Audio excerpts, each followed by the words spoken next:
Question में लिखा कि the British scientist who invented world wide web in 1990। ठीक है। डब्ल्यू जी। डब्ल्यू डब्ल्यू का इन्वेंशन किसने किया था उसके बारे में बात करी गई है। तो डब्ल्यू डब्ल्यू डब्ल्यू का इन्वेंशन किसने किया था बता सकते हो? एलन ट्यूरिंग, एलन ट्यूरिंग ने। टिम बर्नर्स ली या हरमन होलरीथ, किसने किया था? बताइए। टिम बर्नर ली है सर शायद। टिम जा बर्नर्स रहा ली। है। अच्छा। बर्नर्स ली कौन से उसमें काम करते हैं ऑर्गेनाइजेशन में? सर सर अच्छा, सर आपके बैकग्राउंड में कोई बातें भी कर रही है माउस कि बंद कर। लाइब्रेरी में बातें करते हैं? नहीं नहीं सर, बस वो हो गया, मैं क्या बाहर निकल रहा था घर अच्छा से। अच्छा। जी जी। हाँ, ठीक है। तो देखो बेसिकली हमारे पास टिम बर्नर्स ली जो है, ये डब्ल्यू डब्ल्यू डब्ल्यू के इन्वेंशन है, किया था इन्होंने। ठीक है। जी या फादर जी ऑफ डब्ल्यू डब्ल्यू डब्ल्यू भी बोल सकते हैं हमें इनको। ठीक है। जी। यहाँ पे एक एलन ट्यूरिंग है, उन्होंने ट्यूरिंग मशीन बनाई थी। एलन ट्यूरिंग ने क्या बनाया था? ट्यूरिंग मशीन बनाई थी। तो एलन ट्यूरिंग को हम father of modern computer science भी बोलते हैं।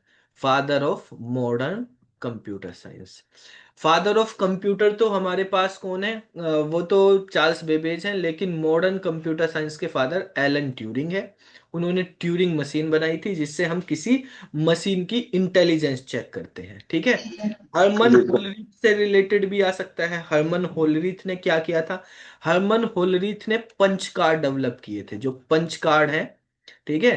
पहले ये इनपुट डिवाइस की तरह काम करते थे, तो हम यहाँ पे जो है पंच कार्ड को एज ए इनपुट डिवाइस पुराने आईबीएम के कंप्यूटर में यूज होते थे। तो वो हरमन होलरीथ ने करे थे। एक हरमन होलरीथ ने टैबुलेटिंग मशीन भी बनाई थी। टैबुलेटिंग जी मशीन। ठीक है। तो हरमन होलरीथ जो है, इन्होंने टैबुलेटिंग मशीन 1896 में बनाई थी। इसके क्वेश्चन भी हमने करवाए हुए पहले टेस्ट वगैरह में, उनमें करवाए हुए। ये बेसिकली आईबीएम कंपनी में काम करते थे। ठीक है। हरमन होलरीथ जी। जो है, इनको फादर ऑफ पंच कार्ड कहा जाता है। Father of punch card. Panchayat. जी। तो पंच कार्ड एक इनपुट डिवाइस है, तो फादर ऑफ पंच कार्ड या father of punch card technology किसको कहा जाता है? हरमन होलरीथ को कहा जाता है। ठीक है।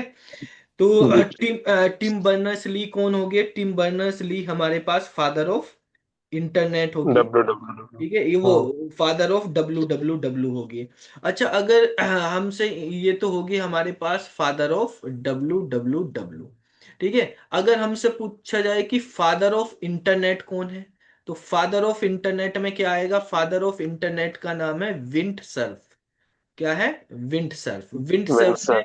जो टीसीपी आईपी प्रोटोकॉल है उनके डेवलपमेंट में काफी ज्यादा योगदान दिया था। ठीक है। तो जी फादर ऑफ जी सर। इंटरनेट तो विंडसर्फ है। फादर ऑफ कंप्यूटर की बात करी जाए, father of computer Charles Babbage है। चार्ल्स बेबेज हाँ। फादर ऑफ कंप्यूटर हो गए। Father of modern computer science वो होगी हमारे पास एलन ट्यूरिंग। ठीक है। फादर ऑफ कंप्यूटर हमारे पास चार्ल्स बेबेज, और father of W W W Tim Berners Lee. Tim Berners Lee कौन सी कंपनी में काम करते थे? टिम बर्नर्स ली जो है सन कंपनी में काम करते थे। CERN, इस कंपनी में काम करते थे ये। ठीक है। इन्होंने कुछ हाँ। टेक्नोलॉजी बनाई जैसे HTML। HTML जो है जी। वेब पे काम करता है, वेब पेज क्रिएट करने के लिए काम हाँ। करता है। वहां पे HTTP प्रोटोकॉल काम करता है। URL कैसे काम हाँ। करेगा वो भी। पहले इंटरनेट का नाम आरपानेट था। पुराना नाम क्या था जो यूएस की डिफेंस ने आपका बनाया नाम। था? वो आरपानेट था, जो 1969 में बनाया गया था। ARPANET advance research project agency network. जब डब्ल्यू नेटवर्क। डब्ल्यू डब्ल्यू का इन्वेंशन हुआ तब उसका नाम चेंज करके क्या कर दिया? इंटरनेट कर दिया गया। ठीक है। अच्छा, अगर बात करी जाए कि पहला वेब ब्राउजर, ठीक है, दुनिया का पहला वेब ब्राउजर कौन सा था, तो ये भी टिम बर्नर्स-ली ने ही बनाया था। दुनिया का पहला वेब ब्राउजर जो है वो भी टिम बर्नर्स-ली ने ही बनाया था। और उसका नाम, वेब ब्राउजर का नाम भी क्या रखा था इन्होंने? वर्ल्ड वाइड वेब ही रखा था। World wide. ये फर्स्ट वेब ब्राउजर भी था। First web browser. ठीक है। तो इसी पे ही काम किया था उन्होंने। और जो है सर्वर भी यही, एडिटर भी यही और ब्राउजर भी यही बनाया था। अच्छा, इनकी एक अपनी कंपनी जिसके आज भी ये जो है बेसिकली फाउंडर है, इन्होंने एक W3C बनाई थी। ठीक है, एक W3 स्कूल के नाम से वेबसाइट भी है। ठीक है, जी। एक W3C इनकी कंजोर्टियम है, वर्ल्ड वाइड वेब कंजोर्टियम। ठीक है, जो वेब के यानी इंटरनेट के स्टैंडर्ड डिफाइन करती है। तो उसके फाउंडर भी कौन है? उसके फाउंडर भी टिम बर्नर्स ली है। ठीक है, तो टिम बर्नर्स ली को हम क्या क्या कह सकते हैं? टिम बर्नर्स ली क्या है हमारे पास? तो टिम बर्नर्स ली के बारे में हम कह सकते हैं कि ये फादर ऑफ WWW है। ठीक है, ये फादर ऑफ हमारे पास HTTP है, father of HTML, father of URL, सबसे पहला world wide web web browser भी इन्होंने बनाया था। ठीक है, तो हमारे पास जो है इस तरह से ये इनसे रिलेटेड कुछ क्वेश्चंस यहाँ पे बन सकते हैं। ठीक है, जो टिम बर्नर्स ली से रिलेटेड हो सकते हैं। एलन ट्यूरिंग से रिलेटेड कुछ क्वेश्चंस आ सकते हैं हमारे पास। अच्छा, नेटवर्किंग आपने पढ़ा होगा, उसमें एक सैनन थ्योरम पढ़ी होगी, सैनन थ्योरम। ठीक है, तो जब नेटवर्किंग में हम वो भेजते हैं, डेटा भेजते हैं। ठीक है, तो डेटा भेजने पे हमारे पास जो है वहां पर किस तरीके से कुछ अगर डेटा भेजेंगे तो ब्रेक हो जाते हैं, सिग्नल पूरे नहीं जा पाते हैं। ठीक है, तो फ्रीक्वेंसी वगैरह का वो रहता है। तो उन्होंने उसका जो कॉन्सेप्ट जो है हमारे पास सैनन थ्योरम जो दी हुई है, वो किसने दी थी? वो क्लाउड सैनन ने दी थी। ठीक है, ये क्लाउड सैनन कौन है? ये भी ऐसे कैसे नहीं है कि इनको बोला जाता है father of information technology, father of IT. Father of IT कौन है? सैनन है।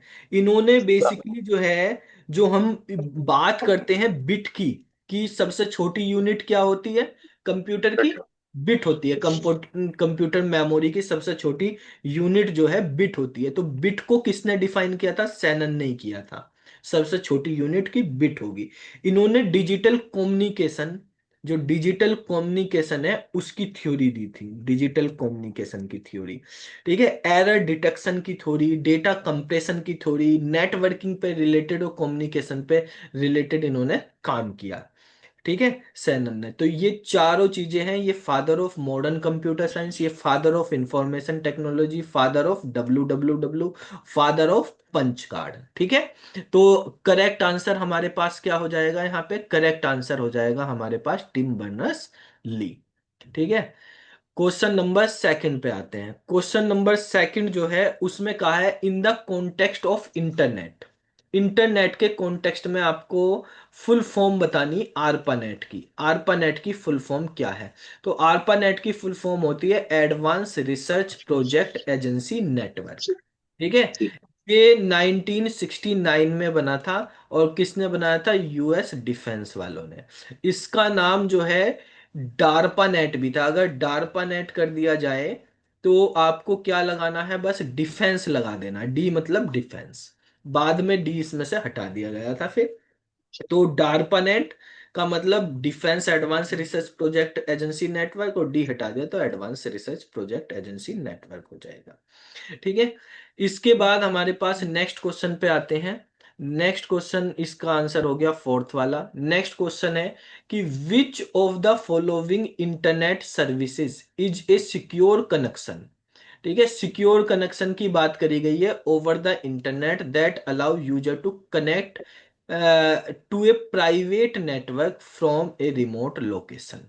ठीक है, तो प्राइवेट नेटवर्क से कनेक्ट होना है। ठीक है, सिक्योर कनेक्शन के द्वारा कनेक्ट होना है। ठीक है, और जो है बेसिकली क्या होना है? हमें वहां पे रिमोट लोकेशन से, यानी कहीं से भी हम कनेक्ट हो सकते हैं। तो कौन किसके थ्रू हो सकते हैं? ऐसी इंटरनेट की सर्विस कौन सी है? VoIP, VPN, ईमेल या वेब ब्राउजिंग, किसके थ्रू हो सकते वर्चुअल प्राइवेट नेटवर्क, VPN। हैं? VPN। VPN की फुल फॉर्म हो गई हमारे पास वर्चुअल प्राइवेट नेटवर्क। नेटवर्क। ठीक है, ये हमारे पास क्या है इससे रिलेटेड? जैसे इसी क्वेश्चन में लिखा हुआ है कि ये एक तो सिक्योर कनेक्शन है। कैसा होता है? सिक्योर। सिक्योर है तो इस पे डेटा जो होगा वो इनक्रिप्टेड फॉर्म में जाएगा, इनक्रिप्टेड कनेक्शन बनाता है ये। ठीक है। किस किस के बीच में बनाएगा? जो भी हमारे पास डिवाइस होगी उसके और इंटरनेट के बीच में सिक्योर कनेक्शन रखेगा। अब क्योंकि यहाँ पे बात हो रही है वर्चुअल की, यानी ये प्राइवेट है नहीं, लेकिन प्राइवेट की तरह काम कर रहा, क्योंकि इंटरनेट से कनेक्ट हो रहा, इंटरनेट पे चीजें पब्लिक है। ठीक है। लेकिन ये एज ए प्राइवेट काम कर रहा है, तो प्राइवेट वर्चुअली प्राइवेट है ये। कैसे है? वर्चुअली प्राइवेट है। तो अगर हम इसको वाईफाई में यूज करते हैं तो डेटा हमारे पास इंक्रिप्टेड फॉर्म में जाता है। अब ये वर्चुअल प्राइवेट का मतलब क्या है? इसमें जो है हमारे पास आईपी एड्रेस जो है वो हिडन रहता है। आईपी एड्रेस क्या रहेगा? हिडन रहेगा। साथ साथ जो भी ब्राउजिंग एक्टिविटी करेंगे, ब्राउजिंग एक्टिविटी भी हिडन रहेंगी। ब्राउजिंग एक्टिविटी भी हिडन रहेंगी। वर्चुअल प्राइवेट का मतलब एज ए प्राइवेट काम करेगा, पब्लिक में भी प्राइवेट की तरह काम कर रहा। तो जब हम किसी प्राइवेट नेटवर्क को कनेक्ट कर रहे हैं, प्राइवेटली एक्सेस कर रहे, मतलब पब्लिक नेटवर्क को प्राइवेटली एक्सेस कर रहे, तो वहां पे वीपीएन का यूज करा जा रहा है। ठीक है। या आप ये कर सकते हैं कि हमारे पास कोई प्राइवेट नेटवर्क है, उसको एक्सेस कर रहे हैं आप इंटरनेट का यूज करके। ठीक है। तो वीपीएन के थ्रू कर सकते हैं। तो इसमें आपका जो आईपी एड्रेस है वो हिडन है। तो ये कौन से वाला आईपी एड्रेस हिडन है? ठीक है। ये रियल वाला आईपी एड्रेस है। आईपी एड्रेस तो दिखेगा सामने वाले को, लेकिन वो रियल नहीं दिखेगा जो एक्चुअल है। ये क्या कर देता है? ये मास्किंग कर देता है। ठीक है। मास्किंग कर देता है आईपी एड्रेस की, आईपी एड्रेस की मास्किंग कर देते हैं हम इसके थ्रू। तो जब भी हम किसी प्राइवेट नेटवर्क से कनेक्ट होते हैं तो ये सिक्योरली कनेक्ट कर रहा है। उसके बाद अगर कोई लोकेशन वगैरह एक्सेस करनी चाहे, ठीक है, तो वो भी इसमें लिमिटेड परमिशन के थ्रू है। तो यहाँ पर आपको इन चीजों का ध्यान करना पड़ेगा। ये प्राइवेसी भी मेंटेन करता है, सिक्योर रिमोट एक्सेस होता है इसके अंदर। ठीक है। ईमेल का आपको पता ही है सब। ईमेल की अगर बात करी जाए कि ईमेल की फुल फॉर्म क्या होती है? Electronic mail.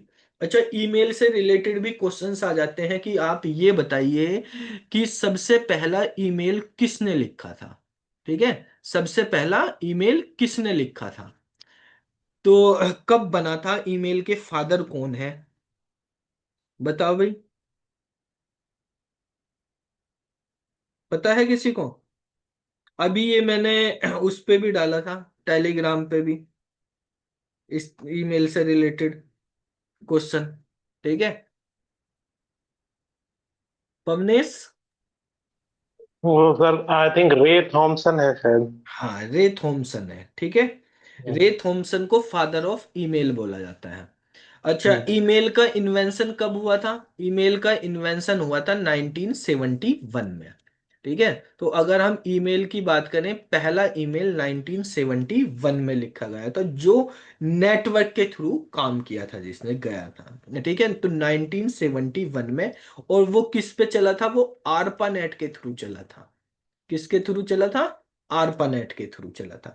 किसने भेजा था? भेजा था वो रे टोमिल्सन। रे टोमिल्सन नाम है उनका। ठीक है।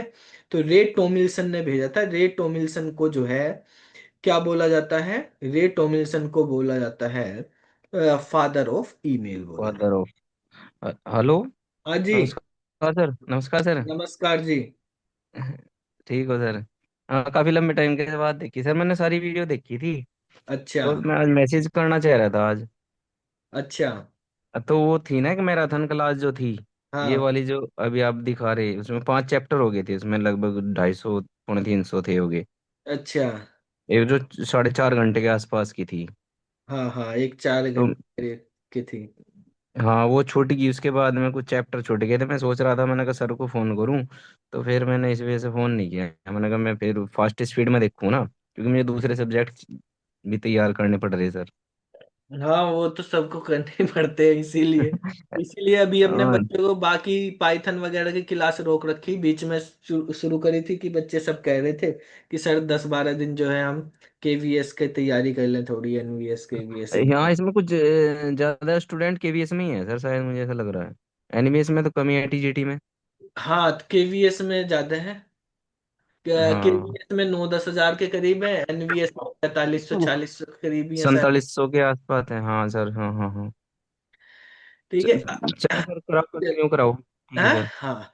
देखो भाई, कंटिन्यू कराओ सर। यहाँ पे ईमेल से रिलेटेड चीजें क्या है, 1971 में ये डेवलप हुआ था। पहला ईमेल आर्पानेट के थ्रू गया था, रे टॉमिल्सन ने ये भेजा था, तो इनको फादर ऑफ ईमेल भी बोलते हैं। लेकिन इंडिया वाले भी कहते हैं, क्लेम करते हैं कि भाई जो है ईमेल हम हमारे बंदे ने भेजा था। पता है किसको इंडियन ईमेल का फादर कौन कहलाता है, या वो ऑफिशियली पूरे वर्ल्ड में वो नहीं है, लेकिन इंडिया वाले कहते हैं कि नहीं, रे टॉमिल्सन ने नहीं भेजा था, रे टॉमिल्सन की जगह हमने भेजा था। ठीक है। तो जी सर, वो हाँ? वी एस शिवा करके हैं शायद। नहीं, V V S S, Shiva. वो जो वी बालकृष्णन की बात कर रहे हैं, वो फादर ऑफ इंडियन इंटरनेट कहलाते हैं। वो वी बालाकृष्णन है। ये जो है इनका नाम था शिवा अयुध्यराई, अयदु ऐसा ही कुछ हाँ नाम। सर, वी एस शिवा आयुध राई। यही से है। ठीक है। तो ये शिवा अद्दुराई जो है, इन्होंने पहला 1978 में भेजा था वैसे तो। फर्स्ट ईमेल अगर इंडिया की बात करें तो इंडिया की इसमें भेजी गई थी। लेकिन इन्होंने जो है बेसिकली ये वाला जो रे टॉमिल्सन की बात करे जा रहे, तो ये तब तक पब्लिकली नहीं थे, लेकिन उन्होंने बात करी कि हमने तो आर्पानेट पे पहले ही भेज लिया था। तो फिर इनको ही माना जाता है वर्ल्ड लेवल पे कि ये फादर ऑफ ईमेल है। अच्छा, जो एक थे हैं V Balakrishnan. V Balakrishnan, V Balakrishnan कौन है? वी बालाकृष्णन जो है ये फादर ऑफ इंडियन इंटरनेट है, फादर ऑफ इंडियन इंटरनेट। ये वाले क्वेश्चन जो हम कर रहे हैं, ये खाली आपके कंप्यूटर वाले पार्ट के लिए ही इम्पोर्टेंट नहीं है। ये बेसिकली इम्पोर्टेंट आपके जीएस में भी आ सकते हैं, इस तरह की चीजें जीएस वाले में भी हो सकती हैं। तो इंडियन इंटरनेट की अगर बात करें तो उनके फादर हैं वी बालाकृष्णन। ठीक है। और वर्ल्ड के इंटरनेट की बात करें तो ओवरऑल वो कौन है? विंड सर्फ, जो अभी आपको बताया था। ठीक है। तो यहाँ पर हमारे पास इस क्वेश्चन का आंसर क्या हो जाएगा? इस क्वेश्चन का आंसर हमारे पास वीपीएन हो जाएगा। अब अच्छा, इसमें एक और दिया हुआ है ऑप्शन वीओआईपी। वीओआईपी क्या है? वीओआईपी हमारे पास एक प्रोटोकॉल है। वीओआईपी क्या है? प्रोटोकॉल है। Voice voice over internet protocol. हाँ, वॉइस ओवर इंटरनेट प्रोटोकॉल।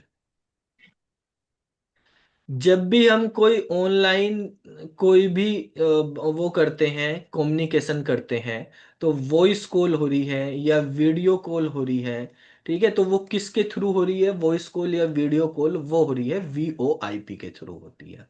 ठीक है। वॉइस कॉल या वीडियो कॉल जो है वो वीओआईपी के थ्रू होती है। और ये कौन सी लेयर पे काम करता है? कौन सी लेयर पे काम करता है भाई? Application POP. लेयर पे। ठीक है। जो हमारे पास एप्लीकेशन लेयर है, इंटरनेट लेयर है, वो नेटवर्क लेयर है हमारे पास। ठीक है। तो वॉइस ओवर इंटरनेट प्रोटोकॉल कौन सी लेयर पे काम करता है? ये एप्लीकेशन लेयर पे काम करता है। एप्लीकेशन लेयर का प्रोटोकॉल है। ज्यादातर प्रोटोकॉल जो है एप्लीकेशन लेयर पे ही काम करते हैं। ठीक है। तो उसको हम सिग्नलिंग लेयर भी बोलते हैं बेसिकली। तो वॉइस ओवर इंटरनेट प्रोटोकॉल की जो हमारे पास लेयर है, तो ये एप्लीकेशन लेयर है। फिर आगे जो है ट्रांसपोर्ट नेटवर्क वगैरह, उन पे तो सारे काम करते ही हैं। अब यहाँ पे नेक्स्ट क्वेश्चन पे आते हैं। हमारे पास नेक्स्ट क्वेश्चन है हमारे पास क्वेश्चन नंबर 4। ठीक है, ये भी प्रोटोकॉल से रिलेटेड है। इस क्वेश्चन में कहा गया है कि identify which of the following statement are true और फॉल्स। इनमें से कौन सा ट्रू है, कौन सा फॉल्स है, ये हमें बताना। तो एसएमटीपी जो है, एसएमटीपी क्या है? ये भी हमारे पास एक सिंपल मेस प्रोटोकॉल है ट्रांसफर एप्लीकेशन लेयर का, simple mail transfer protocol. Protocol. तो ये ईमेल भेजने के लिए यूज करा जाता है। कोई भी हमारे पास ईमेल क्लाइंट है वो यूज करते हैं सिंपल मेल ट्रांसफर प्रोटोकॉल का। तो यहाँ पे एसएमटीपी रेस्पॉन्सिबल होता है सेंडिंग ईमेल। तो ये स्टेटमेंट हमारे पास करेक्ट, मेल सेंड करने के लिए यूज करा जाता है। पोप मतलब पोस्ट ऑफिस प्रोटोकॉल है। पोस्ट ऑफिस प्रोटोकॉल किस लिए यूज करा जाता है? पोस्ट ऑफिस प्रोटोकॉल यूज करा जाता है मेल को रिसीव करने के लिए। रिसीव करने। तो पोप 3 है और आई मैप है, इंटरनेट मैसेज एक्सेस प्रोटोकॉल। ठीक है, ये इंटरनेट मैसेज एक्सेस प्रोटोकॉल, ये पोस्ट ऑफिस प्रोटोकॉल, दोनों के दोनों मेल को रिसीव करने के लिए यूज करे जाते हैं। ये मेल को सेंड करने के लिए यूज करा जाता है। ठीक है, तो जब हम सेंड करते हैं मेल तो एसएमटीपी के थ्रू, रिसीव करते हैं इनके थ्रू। इन दोनों में क्या डिफरेंस है? ये जो है पोप, जब मेल को हम रिसीव करते हैं तो केवल एक डिवाइस पे ये डाउनलोड कर लेता है, सर्वर से डिलीट कर देता है। ठीक है, तो ये केवल सिंगल डिवाइस के लिए है। ये बेसिकली जैसे हम आउटलुक वगैरह पे कर लेते हैं, सर्वर पे हमारे पास अगर उतना स्पेस नहीं, तो हम आउटलुक वगैरह पे कर लेते हैं, तो इसके थ्रू करते हैं। अगर हम बात करते हैं कि भाई हमारे पास आपको वो करना है, मतलब सर्वर पे भी रहे और हमारे पास क्लाइंट पे भी आ जाए, तो आई मैप के थ्रू करते हैं। जैसे आपके मोबाइल में जीमेल ऐप है, तो जीमेल ऐप में आपको जो है मेल रिसीव करना, तो आप क्या कर रहे हैं, जीमेल पे भी है, सर्वर पे भी है, लैपटॉप में भी एक्सेस कर लो, अपनी ऐप में भी एक्सेस, मोबाइल में भी एक्सेस कर लो, सब जगह हो रहा, तो वो आई मैप के थ्रू, तो ये रिट्रीव करने के लिए यानी रिसीव करने के लिए है। इसके बाद हमारे पास थर्ड में दिया हुआ है कि DNS translate domain name into IP address. तो आईपी एड्रेस को डोमेन नेम में और डोमेन नेम को आईपी एड्रेस, मेनली जब डोमेन नेम को हम आईपी एड्रेस में ट्रांसलेट करते हैं तो डीएनएस का यूज करते हैं। डीएनएस की फुल फॉर्म ही होती है domain name system, domain name system. ठीक है, तो डोमेन नेम सिस्टम का मतलब होता है कि जो हमारे पास ट्रांसलेट करता है डोमेन नेम को, किसमें, जो है आईपी एड्रेस में। जब हम मान लिया कोई इंटरनेट पे वेबसाइट सर्च करते हैं, तो वेबसाइट सर्च करने पे क्या होता है, बताओ? वेबसाइट सर्च करते हैं तो एक्चुअल में क्या वो वेबसाइट उसी नाम से होती है सर्वर पे जो हम सर्च कर रहे हैं? जैसे हमने spsarmaclasses.com लिखा, तो क्या वो एक्चुअल में सर्वर पे spsarmaclasses.com होती है? भाई वो एक्चुअल में एक आईपी एड्रेस होता है। जैसे मान लिया ये कुछ आईपी एड्रेस लिखा हुआ है, तो ये आईपी एड्रेस होता है, तो हमने डोमेन नेम लिखा, उस डोमेन नेम को उस आईपी तक ले जाने का काम, उससे मैपिंग करने का काम वो कौन करता है? वो डीएनएस के थ्रू होता है। हम इतने सारे आईपी एड्रेस याद नहीं रख पाते। ठीक है, तो डीएनएस के थ्रू रखते हैं, डीएनएस अपने आप ट्रांसलेट कर लेता है, मैचिंग कर लेता है वहां पे। ठीक है, तो यहाँ पर अगर हम बात करते हैं कि DNS translate domain name into IP address, तो ये भी करेक्ट है, ये भी करेक्ट है और ये भी करेक्ट है। आप अगर डार्क वेब पे जाओगे तो डार्क वेब पे जो है आईपी एड्रेस की फॉर्म में ही होती हैं सारी वेबसाइट। जो वेब की अगर हम बात करें तो हमारे पास एक होती है जो हम नॉर्मली यूज करते हैं वेब। ठीक है, तो जो हम इंटरनेट पे यूज कर रहे हैं तो वो हमारे पास एक वेब है। ठीक है, और एक हमारे पास डीप वेब होती है जो प्राइवेट वेब होती है। एक हमारे पास डार्क वेब होती है जो बेसिकली tor ब्राउजर पे चलती है या कुछ क्रिमिनल एक्टिविटी को यूज करने में यूज करी जाती है, मतलब क्रिमिनल एक्टिविटी करने के लिए। ऐसे ही हमारे पास वेब के कुछ और टाइप भी हैं हमारे पास, जैसे वेब 1.0, जिसको हम स्टैटिक वेब बोलते हैं। वेब 1.0 क्या है हमारे पास? स्टैटिक वेब है। ठीक है, दूसरी हमारे पास एक होती है वेब 2.0, वेब के टाइप है ये, उसको हम बोलते हैं dynamic web. Dynamic web, dynamic web क्या होती है? ये वेब हमारे पास बेसिकली सोशल वेब कहलाती है। जो हम सोशल मीडिया यूज करते हैं वो वेब 2.0 का वो है। एक वेब 3.0 होती है, 3.0 जो होती है उसको बोलते हैं हम सिमेंटिक वेब। सिमेंटिक वेब या इंटेलिजेंट वेब, इसमें बेसिकली हम यूज करते हैं इमर्जिंग टेक्नोलॉजी का यूज करते हैं जो हमारे पास आजकल यूज होती है। जैसे एआई हो गया हमारे पास, बिटकॉइन हो गया हमारे पास, ब्लॉकचेन टेक्नोलॉजी होगी, वो सब वेब 3.0 पे काम करती है। ठीक है। जो हमारे पास स्टैटिक वेब है हमारे पास, इसमें केवल रीड ओनली कंटेंट होता है। यहाँ पे कंटेंट रीड ओनली होता है, मतलब स्टैटिक वेबसाइट है, केवल आप उस पे रीड ही कर सकते हैं। इस वेब पे रीड और राइट दोनों कर सकते हैं, रीड एंड राइट दोनों हो सकते हैं। जैसे सोशल मीडिया व्लॉग वगैरह होते हैं, इन पे आप अपना कंटेंट भी डाल सकते हैं और वहाँ का कंटेंट रीड भी कर सकते हैं। ठीक है। जो हमारे पास वेब 3.0 होती है, सिमेंटिक या इंटेलिजेंट वेब कहते हैं जिसको, तो इसका वो होता है, मतलब कोड होता है रीड राइट एग्जीक्यूट। तो इसमें तीनों चीजें होती हैं हमारे पास। ठीक है, रीड भी होता है, राइट भी होता है। ठीक है। और हमारे पास जो है वो भी होता है, रीड राइट और एग्जीक्यूट, तीनों चीजें होती हैं हमारे पास। ठीक है। तो ये हमारे पास वेब के टाइप हैं। वेब से रिलेटेड पूछा जाए तो वो हमारे पास यहाँ पे बता सकते हैं हम। और इसी तरीके से हमारे पास वो भी होती है बेसिकली, वो डार्क वेब भी होती है हमारे पास। ठीक है। और हमारे पास बेसिकली डीप वेब भी होती है, तो उनसे रिलेटेड भी पूछे जा सकते हैं, तो इनके बारे में भी आपको पता होना चाहिए। तो इसमें यहाँ पे करेक्ट आंसर क्या हो जाएगा? यहाँ पे इसका करेक्ट आंसर हमारे पास तीनों ट्रू होगी, तो ये वाला हमारे पास आंसर हो जाएगा यहाँ पे। क्वेश्चन नंबर 5 पे आते हैं। क्वेश्चन नंबर 5 में कहा है कि almost every search engine use a program और ऑटोमेटेड स्क्रिप्ट कॉल्ड। हर सर्च इंजन जो है एक प्रोग्राम यूज करता है या एक ऑटोमेटेड स्क्रिप्ट यूज करता है, जिसको जो यूज करी जाती है ब्राउजर ब्राउज करने के लिए। www या इंटरनेट से कुछ भी चीज अगर हम ब्राउज कर रहे हैं सिस्टमेटिक मैनर में, और उसको जो है सर्च इंजन की लोकल रिपोजिटरी के साथ इंडेक्सिंग करने में, तो हम एक प्रोग्राम का यूज करते हैं। उस प्रोग्राम को क्या बोलते हैं? बताइए। सर क्रॉलर होना चाहिए इसमें, स्पाईवेयर तो उसमें वो जासूसी वाले में हो गया ना फिर। अच्छा, स्पाईवेयर तो जासूसी वाले में हो गया। जी, क्रॉलर होना चाहिए इसमें सर। और एडवेयर किस में हो गया? एडवेयर तो सर इसमें जिसमें एड वेड आते हैं सर ये। हाँ, पॉपअप वगैरह ऐड स्पूलर का मुझे आ पता नहीं। जाते हैं किसी वेबसाइट पे, उस पे होता है। ठीक है। ये स्पाईवेयर जो स्पूलर है का सब मुझे। ये एक मालवेयर होता है हमारे पास। ठीक है। ठीक जी है। जी, मालवेयर स्पेयरवेयर और ये मेलिशियस में ये सब आ हाँ, जाएगा ये इसमें। सारे के सारे उसमें ही आते हैं। एडवेयर भी मालवेयर का टाइप है, स्पाईवेयर भी मालवेयर का टाइप है। जी ठीक है। जी जी सर। अब हमारे पास यहाँ पे दो ऑप्शन बचे हैं कि एक स्पूलर होता है, एक स्पूलर और क्लोरल। स्पूलर कहाँ यूज होता है? स्पूलर ऑपरेटिंग सिस्टम में पढ़ा होगा, पहले ही चैप्टर में होता है यहाँ पे। ठीक है, स्पूलर।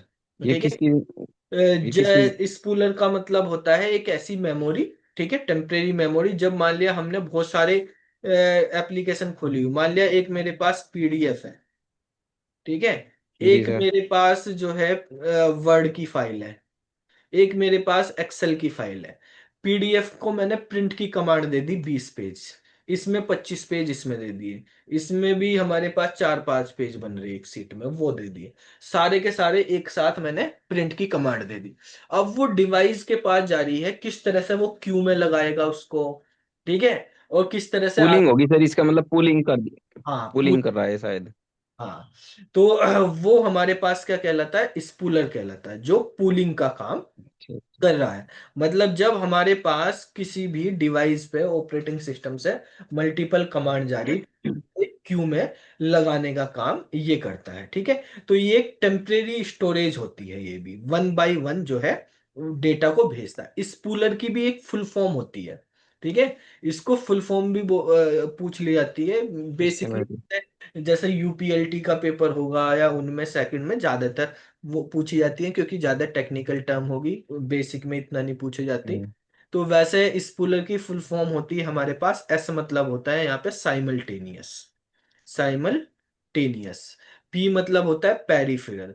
जब हम मल्टीपल पेरिफेरल डिवाइस पे या एक ही पेरिफेरल डिवाइस पे मल्टीपल कमांड भेज देते हैं, तो पेरिफेरल डिवाइस जैसे हमारे पास प्रिंटर वगैरह, तो simultaneous peripheral operations online, online, ये इसकी फुल फॉर्म होती है, साइमल्टेनियस पेरिफेरल ऑपरेशन ऑनलाइन। ठीक है। और उसके बाद हमारे पास बात करें अगर क्लोरर की, तो क्लोरर की डेफिनेशन यहाँ पे लिखी हुई है। इसका मेन काम क्या होता है, ये एक ऐसा प्रोग्राम होता है जो इंडेक्सिंग करता है, सर्चिंग करता है, जो सर्च इंजन की इंडेक्सिंग होती है उस पे जाके चीजों को क्या करता है, सर्च करता है। तो यहाँ पे हमारे पास वो यूज होता है हमारा इस क्लोरर के थ्रू, ठीक है। तो जब भी हम सर्च इंजन पे जो भी चीज सर्च कर रहे हैं, तो सर्च इंजन जैसे गूगल है, गूगल पे चीजें हम सर्च कर रहे हैं, गूगल हो गया, याहू हो गया, या हमारे पास बिंग हो बिंग। गया, ठीक है, बाइडू हो गया चाइनीज में भी। तो कोई सा भी सर्च क्या हो इंजन, रहा है इसमें साले में? ठीक है, तो इन पे इंटरनेट का कितने परसेंट डेटा होता है इनके पास। अगर पूरे वर्ल्ड का हम देखें, पूरे वर्ल्ड के जो इंटरनेट पे डेटा अवेलेबल है, उसका कितना डेटा इनके पास रहता है सर्च इंजन पे जो हम सर्च कर सकते हैं, तो वो अप्रोक्सीमेट 3% होता है। ठीक है, आप इंटरनेट पे जाके गूगल, याहू वगैरह इन सर्च इंजन से इंटरनेट का कितना डेटा सर्च कर सकते हो, मैक्सिमम 3% है, या पर बाउंडेड 2.8 के करीब ही होता है वैसे। तो अप्रोक्सीमेट हम 3% के करीब बोल देते हैं। जैसे जैसे टाइम बढ़ता जा रहा तो ज्यादा भी होता जा रहा। ठीक है, आजकल सोशल मीडिया का जमाना है। ठीक है, तो ये तो 1-2 साल पुरानी रिपोर्ट है कि 3% के करीब, आजकल 4 के करीब भी हो गया हो मे भी। ठीक है, तो ये 3-4% के करीब जो है हमारे पास पूरे इंटरनेट का डेटा होता है। इसी वेब को हम सरफेस वेब भी बोलते हैं। तो जो हमारे पास सरफेस पे जो हम देख सकते हैं, बाकी जो हमारे पास डीप वेब होती है ना, डीप वेब मतलब जिसमें प्राइवेट डेटा होता है, किसी बैंक का डेटा, यूनिवर्सिटी का डेटा, कॉलेज का डेटा, ऑर्गेनाइजेशन का डेटा, जो पब्लिकली एक्सेस नहीं होगा, उसके लिए ऑथराइजेशन चाहिए आईडी पासवर्ड के थ्रू, उनके सर्वर पे से ही चलेगा। ठीक है, या सर्वर पे भी रखा तो कोई नॉर्मली एक्सेस नहीं कर सकता, उसको आईडी पासवर्ड की ही जरूरत होगी। ठीक है, सरफेस के वेब का डेटा बिना आईडी पासवर्ड के पब्लिकली एक्सेस हो जाता है। तो डीप वेब के पास 90% डेटा है। दुनिया के इंटरनेट पे जो भी डेटा अवेलेबल है उसका 90% डीप वेब पे होता है। और एक डार्क वेब है, डार्क वेब पे जो है हमारे पास 7% जो बाकी बचा हुआ वो डेटा अवेलेबल होता है। ठीक है, तो इंडेक्सिंग जो क्रोअर इंडेक्सिंग कर रहा है यहाँ पे, तो वो सर्च इंजन के थ्रू अगर कर रहा तो वो केवल सरफेस वेब से कर पाता है वहां से। ठीक है, तो जब हम बाकी डीप वेब में जाएंगे तो सर्च इंजन से नहीं करेगा, वो वहां के उससे करेगा। ठीक है, तो पब्लिकली नहीं कर पाएगा फिर वो। तो एक computer program that copy itself to other computer, एक ऐसा कंप्यूटर प्रोग्राम जो अपने आप को कॉपी कर लेता है दूसरे कंप्यूटर में, ठीक है, अक्रॉस द इंटरनेट, इंटरनेट का यूज करके, तो उसको क्या बोलते हैं, उसको बताओ। वायरस बोलेंगे या वॉर्म्स बोलेंगे।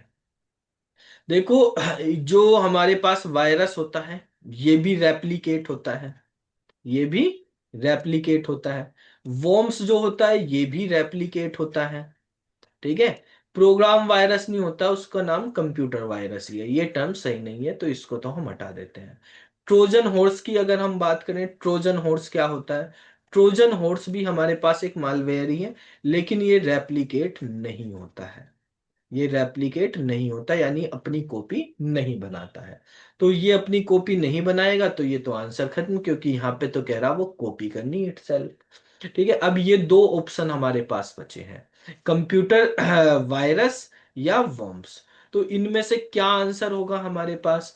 तो भाई यहाँ पर हमारे पास जो कंप्यूटर वायरस है वो बराबर। रेप्लिकेटेड होता है विद अदर प्रोग्राम। ठीक है, अदर प्रोग्राम के थ्रू होगा। कुछ एग्जीक्यूट होने के लिए ह्यूमन इंटरवेंशन की जरूरत होती है, ये अपने आप एग्जीक्यूट नहीं होता है। अगर इसको मान लिया किसी, ये अपने आप भी चलेगा भी नहीं। वायरस कैसे आएगा, वायरस किसी दूसरी फाइल के थ्रू आएगा। ठीक है, किसी दूसरी फाइल के थ्रू ही वायरस सिस्टम में आ सकता है, अपने आप नहीं आ सकता। वो अब मान लिया आप एक पेन ड्राइव लाए, पेन ड्राइव में आपने एक फाइल कॉपी कर रखी, तो उस फाइल के थ्रू आपके कंप्यूटर में आ गया, आपने कॉपी करके फाइल रख भी ली, तो अब भी वो आपके कंप्यूटर में कुछ नहीं बिगाड़ेगा जब तक आप उस फाइल को ओपन नहीं करोगे। जैसे ही आपने ओपन करी, ओपन करते ही अब वो रेप्लिकेट होना शुरू करेगा, आपकी फाइलों को डैमेज करेगा, बूट सेक्टर को डैमेज कर सकता है, हार्ड डिस्क को डैमेज कर सकता है, ये सब सारे काम कर सकता है कंप्यूटर वायरस। फाइलों को डिलीट कर सकता है, इंक्रिप्ट कर सकता है। ठीक है। अब ये जो है बिना ओपन किए नहीं होगा और किसी दूसरे प्रोग्राम के साथ आएगा, जबकि वॉर्म्स जो है ये रेप्लिकेट हो जाता है ऑटोमेटिकली। ये इंडिपेंडेंट होता है, इंडिपेंडेंट होता है, इसको किसी दूसरे प्रोग्राम की जरूरत ही नहीं है। ठीक है। तो ये इंडिपेंडेंटली काम कर रहा है हमारे पास वॉर्म। अब दूसरी चीज अगर हम वोम की बात करें तो वोम पे हमारे पास जो है इंडिपेंडेंटली काम कर रहा, तो ये आपके सिस्टम की फाइलों को डिलीट नहीं करता, ना उनको करप्ट करता, ये सिस्टम के रिसोर्सेज को किल करता है, जिससे सिस्टम स्लो हो जाता है। ठीक है। ये सिस्टम के रिसोर्सेज को किल करेगा। तो भाई हमारे पास जो वॉर्म्स है वो सेल्फ इंडिपेंडेंट है, अपने आप इंटरनेट के थ्रू आ जाता है खुद से ही, किसी दूसरी फाइल की जरूरत नहीं है, खुद से ही रेप्लिकेट होता है। तो अब आप बताओ कौन सा ऑप्शन लगाऊं मैं यहाँ पे, वायरस लगाऊं या वॉर्म लगाऊं? सर लगेगा तो इसमें कंप्यूटर वायरस। पर अच्छा, एक बात पूछनी सर, मुझे प्रोग्राम वायरस क्यों नहीं आया इसमें? प्रोग्राम वायरस क्यों नहीं आया? भाई प्रोग्राम वायरस टर्म होती है या हमारे पास कंप्यूटर वायरस होता है, उसको हम कंप्यूटर वायरस बोलते हैं, प्रोग्राम वायरस। जो वायरस होता है वो प्रोग्राम, वायरस अपने आप में एक प्रोग्राम है, तो उसको प्रोग्राम वायरस बोलेंगे या कंप्यूटर किसके लिए बनाया गया है उसको बोलेंगे? तो वायरस वो खुद तो में कंप्यूटर जो, के। वायरस अगर हमने बोल दिया तो वायरस टर्म में ही है कि वो प्रोग्राम है। ठीक है। जी सर। जब हम बात करें वायरस तो नॉर्मली जैसे कोरोना वायरस है, वे भी है, बॉडी में हमारे कोई बायोलॉजिकल वायरस होते हैं, वो भी वायरस है। तो जब हम कंप्यूटर के लिए बना रहे तो हमने उनको अलग करने के लिए, डिफरेंशिएट करने के लिए टर्म यूज कर ली कंप्यूटर वायरस। तो कंप्यूटर वायरस के साथ प्रोग्राम लिख कहने की जरूरत नहीं कि प्रोग्राम वायरस है। ठीक है। तो टर्म होगी हमारे पास ठीक है। Computer virus.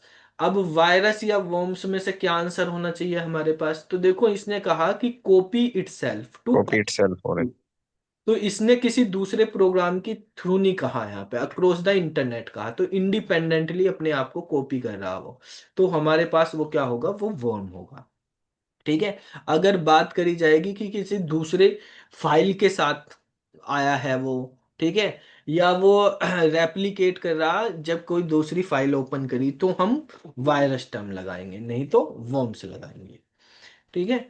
अब नेक्स्ट क्वेश्चन पे आते हैं। क्वेश्चन में कहा है नेक्स्ट में कि यहाँ पे which of the following is not use to connect to the internet, internet से कौन सी चीज हमें कनेक्ट नहीं करती है, किसका यूज करके हम इंटरनेट से कनेक्ट नहीं हो सकते?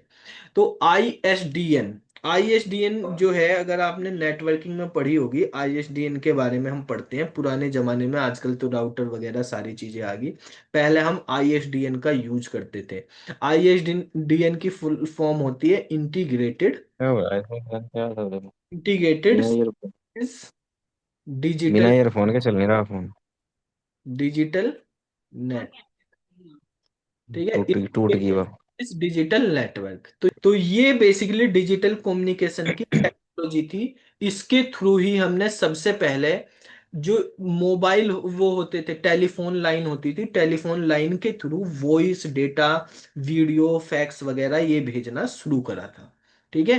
तो ये जो है हमारे पास इंटीग्रेटेड का मतलब किसी चीज के साथ इनबिल्ड कर दी, तो इंटीग्रेटेड सर्विसेज डिजिटल नेटवर्क। ठीक है। यानी टेलीफोन लाइन के साथ, टेलीफोन लाइन के साथ जो हम टेलीफोन से ही कनेक्शन ले लिया इंटरनेट का, और उसके थ्रू जो है हमने डेटा भेज रहे थे, तो वो आईएसडीएन के थ्रू होता था हमारे पास। आईएसडीएन जो है हमारे पास, उसमें बी चैनल और डी चैनल, दो तरह के चैनल होते हैं, एक पीआरआई आईएसडीएन होती है, एक B R I I S वो होती है, बी आर आई आईएसडीएन, फिर बाद में ब्रॉडबैंड भी बनी। फिर एक होता है हमारे पास डीएसएल, तो डीएसएल का मतलब होता है digital subscriber line, digital subscriber line. तो डिजिटल सब्सक्राइबर लाइन जो है ये ब्रॉडबैंड टेक्नोलॉजी है, ये है ब्रॉडबैंड टेक्नोलॉजी। जो हम टेलीफोन लाइन के साथ ब्रॉडबैंड कनेक्शन ले लेते थे, तो वो डीएसएल के थ्रू करते थे। तो इसमें ब्रॉडबैंड यूज करा जाता है यूजिंग टेलीफोन लाइन के थ्रू। ठीक है, तो वो डीएसएल के थ्रू यूज करा जाता था, सब्सक्राइबर लाइन। मोडम जो है आजकल हम यूज करते ही हैं। ठीक है, तो जो हमारे पास फिजिकल लेयर पे काम करती है, मॉड्यूलेशन डीमॉड्यूलेशन फुल फॉर्म होती है। एनालॉग सिग्नल को डिजिटल में और डिजिटल को एनालॉग में कन्वर्ट करती है। वीडीयू मतलब हमारे पास वीडियो डिस्प्ले यूनिट होगी, जैसे मॉनिटर वगैरह होगी। तो ये तीनों तो इंटरनेट से कनेक्ट करने के लिए यूज करते हैं हम। लेकिन वीडियो डिस्प्ले यूनिट का इंटरनेट से कोई मतलब ही नहीं है। ठीक है, वो तो आउटपुट डिवाइस है हमारे पास, जो बेसिकली मॉनिटर प्रोजेक्टर वगैरह ये सब चीजें होती हैं वो। तो इसने कहा कि कौन सा इंटरनेट से कनेक्ट करने के लिए यूज नहीं होता, तो वीडीयू नहीं होता है। क्वेश्चन नंबर 8 है। इसमें कहा है कि which of the following window is used when we want to write an email in Gmail. हम जीमेल हमने ऐप ओपन करी, उसमें हम कोई मेल भेज रहे हैं, तो मेल भेजने के लिए हम कौन सी विंडो ओपन करेंगे? तो हम कंपोज पे क्लिक कर कंपोज। कंपोज से मेल भेज सकते हैं। सेंड से हमें जो भेज चुके हैं मेल वो दिखते हैं। स्पैम से जो स्पैम में आई हैं, ड्राफ्ट में जो मेल हमने लिखा है में जो लेकिन हमने भरने नहीं भूल गया। ड्राफ्ट में चला जाता है। तो करेक्ट आंसर हमारे पास यहाँ पे हो जाएगा इसका कंपोज। क्वेश्चन नंबर 9 है। इसमें बताया है कि हाइपरलिंक कहाँ कहाँ आप यूज कर सकते हैं, हाइपरलिंक का यूज कहाँ कहाँ किया जा सकता है। तो हाइपरलिंक का यूज हम टेक्स्ट में कर सकते हैं। जैसे ये टेक्स्ट है, इसको मैं हाइपरलिंक बना देता हूँ, इस पर क्लिक करके कोई चीज ओपन हो जाएगी, बिल्कुल कर सकते हैं। कोई ड्राइंग ऑब्जेक्ट है, जैसे मान लिया आपने कोई सर्कल बना रखा, या कोई ट्रायंगल बना रखा, कोई स्क्वायर बना रखा, उस पर क्लिक करके आप ओपन करवाना चाहते हैं, वो हो जाता है। आप कोई पिक्चर पे भी बना सकते हैं, कोई इमेज है तो इमेज पे भी लिंक बना सकते हैं। आप ग्रुप ऑफ सेल्स पे भी बना सकते हैं, जैसे एक्सेल में सेल्स होती हैं, या वर्ड में आप टेबल बना के कर सकते हैं, तो उन पे भी हम बना सकते हैं। तो हाइपर लिंक किसी भी चीज को किया जा सकता है। ठीक है, टेबल का भी लिंक बनाया जा सकता है। आप जो है टेक्स्ट का भी लिंक बना सकते हैं, किसी ऑब्जेक्ट का भी, पिक्चर का भी, किसी का भी लिंक क्रिएट किया जा सकता है। अच्छा, फिर है हमारे पास यहाँ पे अपाचे टोमकैट के बारे में, कि अपाचे टोमकैट किस चीज का एग्जाम्पल है। ठीक है, जो मैनेज करता है client HTTP request for web resources. और इसमें कहा अपाचे हमारे पास एक लाइसेंस भी होता है सॉफ्टवेयर का पूरा। लेकिन यहाँ पे इसने कहा कि अपाचे टोमकैट का वो एग्जाम्पल बताना जो बेसिकली हमारे पास जो क्लाइंट से रिक्वेस्ट आती है, HTTP क्लाइंट से रिक्वेस्ट आती है वेब पे कुछ रिसोर्सेज सर्च करने के लिए, उनको ढूंढ के देता है। तो वो कौन करेगा? ब्राउजर होगा क्या? ब्राउजर तो रिक्वेस्ट भेजेगा ही, ये तो क्लाइंट साइड पे होता है। ठीक है, वेबसाइट भी नहीं होगी, वेबसाइट भी क्लाइंट साइड पे ओपन हो रही है। जावा प्रोग्राम है सर इसमें। ठीक है, रिक्वेस्ट कहाँ से निकाली जा रही है? वो वेब रिसोर्सेज जो है सर्वर से करे जाएंगे, तो अपाचे टोमकैट एक वेब सर्वर होता है। ठीक है, ये बेसिकली हम जावा वगैरह के प्रोग्राम रन करने के लिए, जावा वेब एप्लीकेशन चलाने के लिए हम वेब सर्वर का यूज करते हैं, जिसमें अपाचे टोमकैट सबसे कॉमन यूज किया जाता है। ठीक है, तो ये हमारे पास आंसर हो जाएगा वेब सर्वर। ठीक है, तो सर ये तो शायद इसमें आता था काम, शायद डाटाबेस में। डेटाबेस में भी आता है, और जब जावा के वो चलाते हैं सर्वलेट वगैरह, JSP वगैरह। सर्वलेट, हाँ ठीक है, सर्वलेट में सर। हाँ, तो वहां पे हाँ, अपाचे टोमकैट का ही यूज करते हैं उसमें। तो ठीक है, वेब सर्वर आएगा इसमें, जावा प्रोग्राम नहीं आएगा। अ? नहीं, नहीं, इसमें जावा प्रोग्राम नहीं, सर्वर से निकाल रहे, प्रोग्राम तो बनाया, उसके थ्रू तो रिक्वेस्ट भेजी जा रही। ठीक है, ठीक है सर। और ठीक है सर। वहां पे जो है बेसिकली हम यूज कर रहे हैं। अब सर्वर के कौन कौन से नाम होते हैं? अगर हम बात करें वेब सर्वर की, जैसे जावा में ही बात करते हैं, तो ये सबसे कॉमन है हमारे पास अपाचे टोमकैट, जो सबसे अपाचे ज्यादा यूज टॉमकैट। किया। जिसने भी जावा पढ़ी उसने ये जी जरूर यूज किया होगा अपाचे टोमकैट। एक ग्लास जी जी फिश जी। भी होता है। ठीक है, तो नेट बीन्स जी वगैरह यूज करते हैं, नेट बीन में ग्लास फिश वगैरह भी यूज होता है। ठीक है, और नेटबीन और एक्लिप्स उसकी आईडी यूज होती है जावा में। ठीक है, तो एक हमारे पास वेब स्फेयर के नाम से भी आता है, जावा का वेब सर्वर होता है, सफेयर, वेब जी जी। स्फेयर के नाम से। एक वेब जी। लॉजिक के नाम से भी आता है। तो ये एक जे बोस भी है। ये मोस्ट कॉमन जो है, जब सर्वलेट वगैरह, स्प्रिंग सर्वलेट सर्वर। वगैरह चलाते हैं तो इनका यूज करते हैं। ठीक है। तो बेसिकली हमारे पास जो है, इन सर्वर का आप यूज करके एप्लीकेशंस वगैरह यूज कर सकते हैं। ठीक है। तो जो टॉम कैट है, वो सर्वलेट और जेएसपी के लिए ही मेनली काम करता है। ठीक है। जब हम सर्वलेट या जेएसपी करते हैं, बाकी आपको और ज्यादा इंटरप्राइजेस करने तो वेब लॉजिक, जेबोस, ग्लासफिश वगैरह ये यूज कर सकते हैं। ठीक है। तो वो एप्लीकेशन सर्वर पे भी यूज करे जाते हैं, एज एप्लीकेशन भी। तो इसके बाद हमारे पास नेक्स्ट है क्वेश्चन नंबर 11। हेलो। हाँ, सर इसमें तो type of malware that replicate self होगा ना? अभी बताया था कुछ देर पहले ही आपको कि ट्रोजन अपने जी। आप को रेप्लिकेट करता है या नहीं करता है भाई। मतलब कॉपी करता है ना सर वो उसकी? थोड़ी देर पहले ही वॉर्म वाला क्वेश्चन था, शायद पिछला ही क्वेश्चन था ना। वॉर्म्स नहीं, इससे ये वाला क्वेश्चन था। अभी हमने क्वेश्चन नंबर कौन सा करा था, छठा क्वेश्चन करा था। उसमें पढ़ा था कि मालवेयर जो है हमारे पास, वायरस, वर्म और ट्रोजन के बारे में, कि कौन सा रेप्लिकेट करता है कौन सा नहीं करता है। आपको बताया था वायरस रेप्लिकेट करता है, ठीक है, वर्म रेप्लिकेट करता है, लेकिन ट्रोजन रेप्लिकेट नहीं होता। अगर एक है ट्रोजन तो एक ही रहेगा, हम्म। रेप्लिकेट तो, नहीं। तो वो सीधा वायरस है सर वो फिर, हाँ। ठीक है। मैं देख, जी जी सर। हाँ, तो ट्रोजन तो रेप्लिकेट ही नहीं होता, सिंगल कॉपी हम्म। रहती है। ट्रोजन का काम क्या होता है, ट्रोय मूवी के। ट्रोजन तो शायद बूट सेक्टर पे काम करता है ना सर, ये नहीं बूट पे? भाई, ट्रोजन केवल हमारे पास आने के बाद सिस्टम में मॉनिटर करता है सिस्टम की एक्टिविटी को। ये आपकी इंफॉर्मेशन थर्ड पार्टी को भेजता है। उसको दूसरी एक्टिविटी करने के लिए, आपके सिस्टम को रिमोटली एक्सेस करने के लिए, या आपके सिस्टम में वायरस भेजने के लिए दरवाजे खोल देता है। ठीक है। इसका काम मेनली क्या है कि ये आपके पास आपके सिस्टम की पर्सनल इंफॉर्मेशन किसी तीसरे बंदे को भेज रहा है। ठीक है।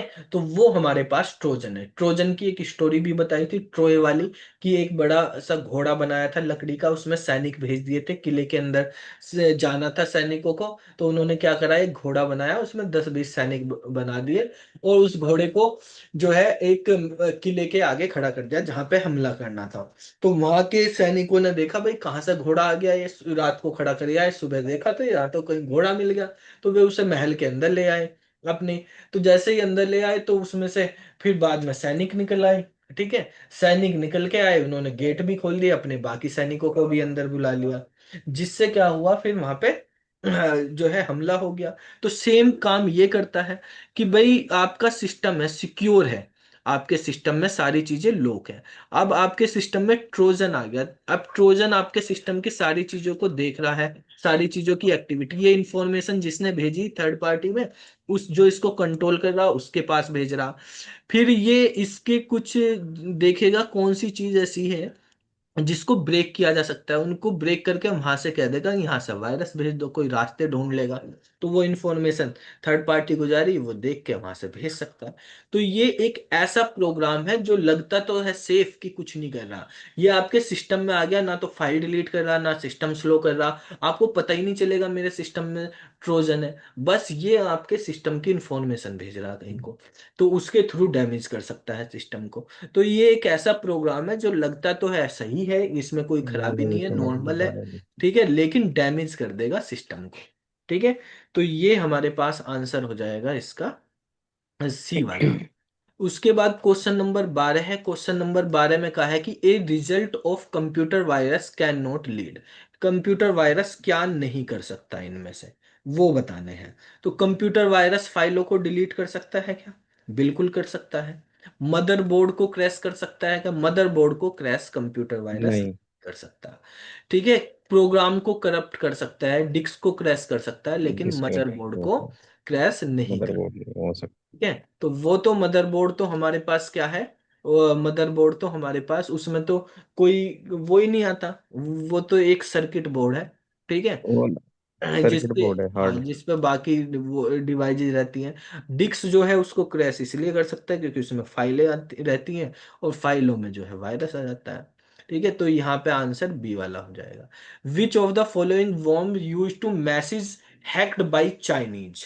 एक वायरस बनाया था ठीक है, एक वायरस आया था कंप्यूटर में। जब वो वायरस आया तो एक मैसेज आ जाता था सिस्टम में, हैक्ड बाई चाइनीज के नाम से।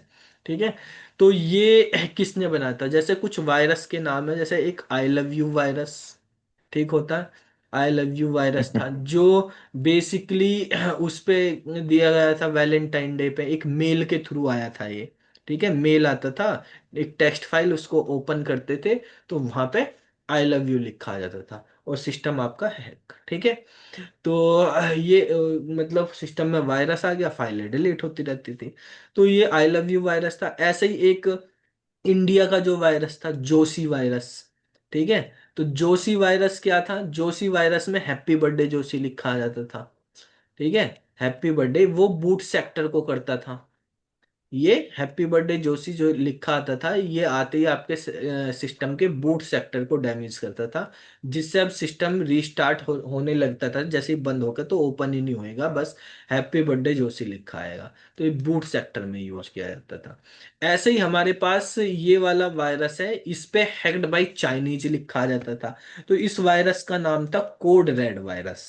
ठीक है, कोड रेड वायरस जो है, ये भी हमारे पास एक वायरस का टाइप है। वायरस की फुल फॉर्म होती है whittle information resources under seize. ठीक है, तो हमारे पास कोड रेड वायरस जो है, ये बेसिकली क्योंकि इसमें हेड बाई चाइनीज लिखा रहा है तो चाइना वालों ने ही बनाया होगा। ठीक है, तो ये बेसिकली चाइना वालों का एक वायरस था, लेकिन ये वोम टाइप का था। किस टाइप का था? वोम, यानी ये फाइलों को डिलीट नहीं करता था, आपके सिस्टम को के रिसोर्सिस को वो करता था, बेसिकली किल करता था। तो सिस्टम स्लो हो जाता था, सेल्फ रेप्लिकेटेड हो रहा है। तो सेल्फ रेप्लिकेटेड हो रहा है तो इससे क्या होगा? आपका बफर ओवरफ्लो हो जाएगा, सिस्टम काम ही नहीं करेगा। ठीक है, तो इसमें हैक्ड बाई चाइनीज लिखा आता था, जैसे hello welcome to worms.com hacked by Chinese, इस तरीके से यूज लिखा आता था, जिससे हमारे पास स्लो डाउन हो जाता था। ठीक है, सिस्टम नेटवर्क वगैरह। बेसिकली ये अगर हम बात करें माइक्रोसॉफ्ट के जो इंटरनेट इंफॉर्मेशन सर्वर होते थे, यानी वेब सर्वर है ये, जिस पे हम डॉट नेट वगैरह भी चलाते हैं, आईआईएस का वेब सर्वर, उस वाले सिस्टम में आया था। तो उससे वो नेटवर्क से जुड़ा होता है सर्वर वाले कंप्यूटर। तो नेटवर्क से जुड़ा होता है तो नेटवर्क की बैंडविड्थ खत्म होगी, इंटरनेट स्लो डाउन हो जाएगा, ये सारी चीजें इसके थ्रू होती थी। ठीक है, तो इस वायरस ने जो है 2001 में ये वायरस आया था, और बहुत सारे सिस्टम को इसने जो है वो करा था, मतलब इफेक्ट करा था। ठीक है, तो अगर आपसे पूछा जाए कि क्या ये वायरस कैसे फैला था, जैसे ये ईमेल अटैचमेंट के थ्रू आया था।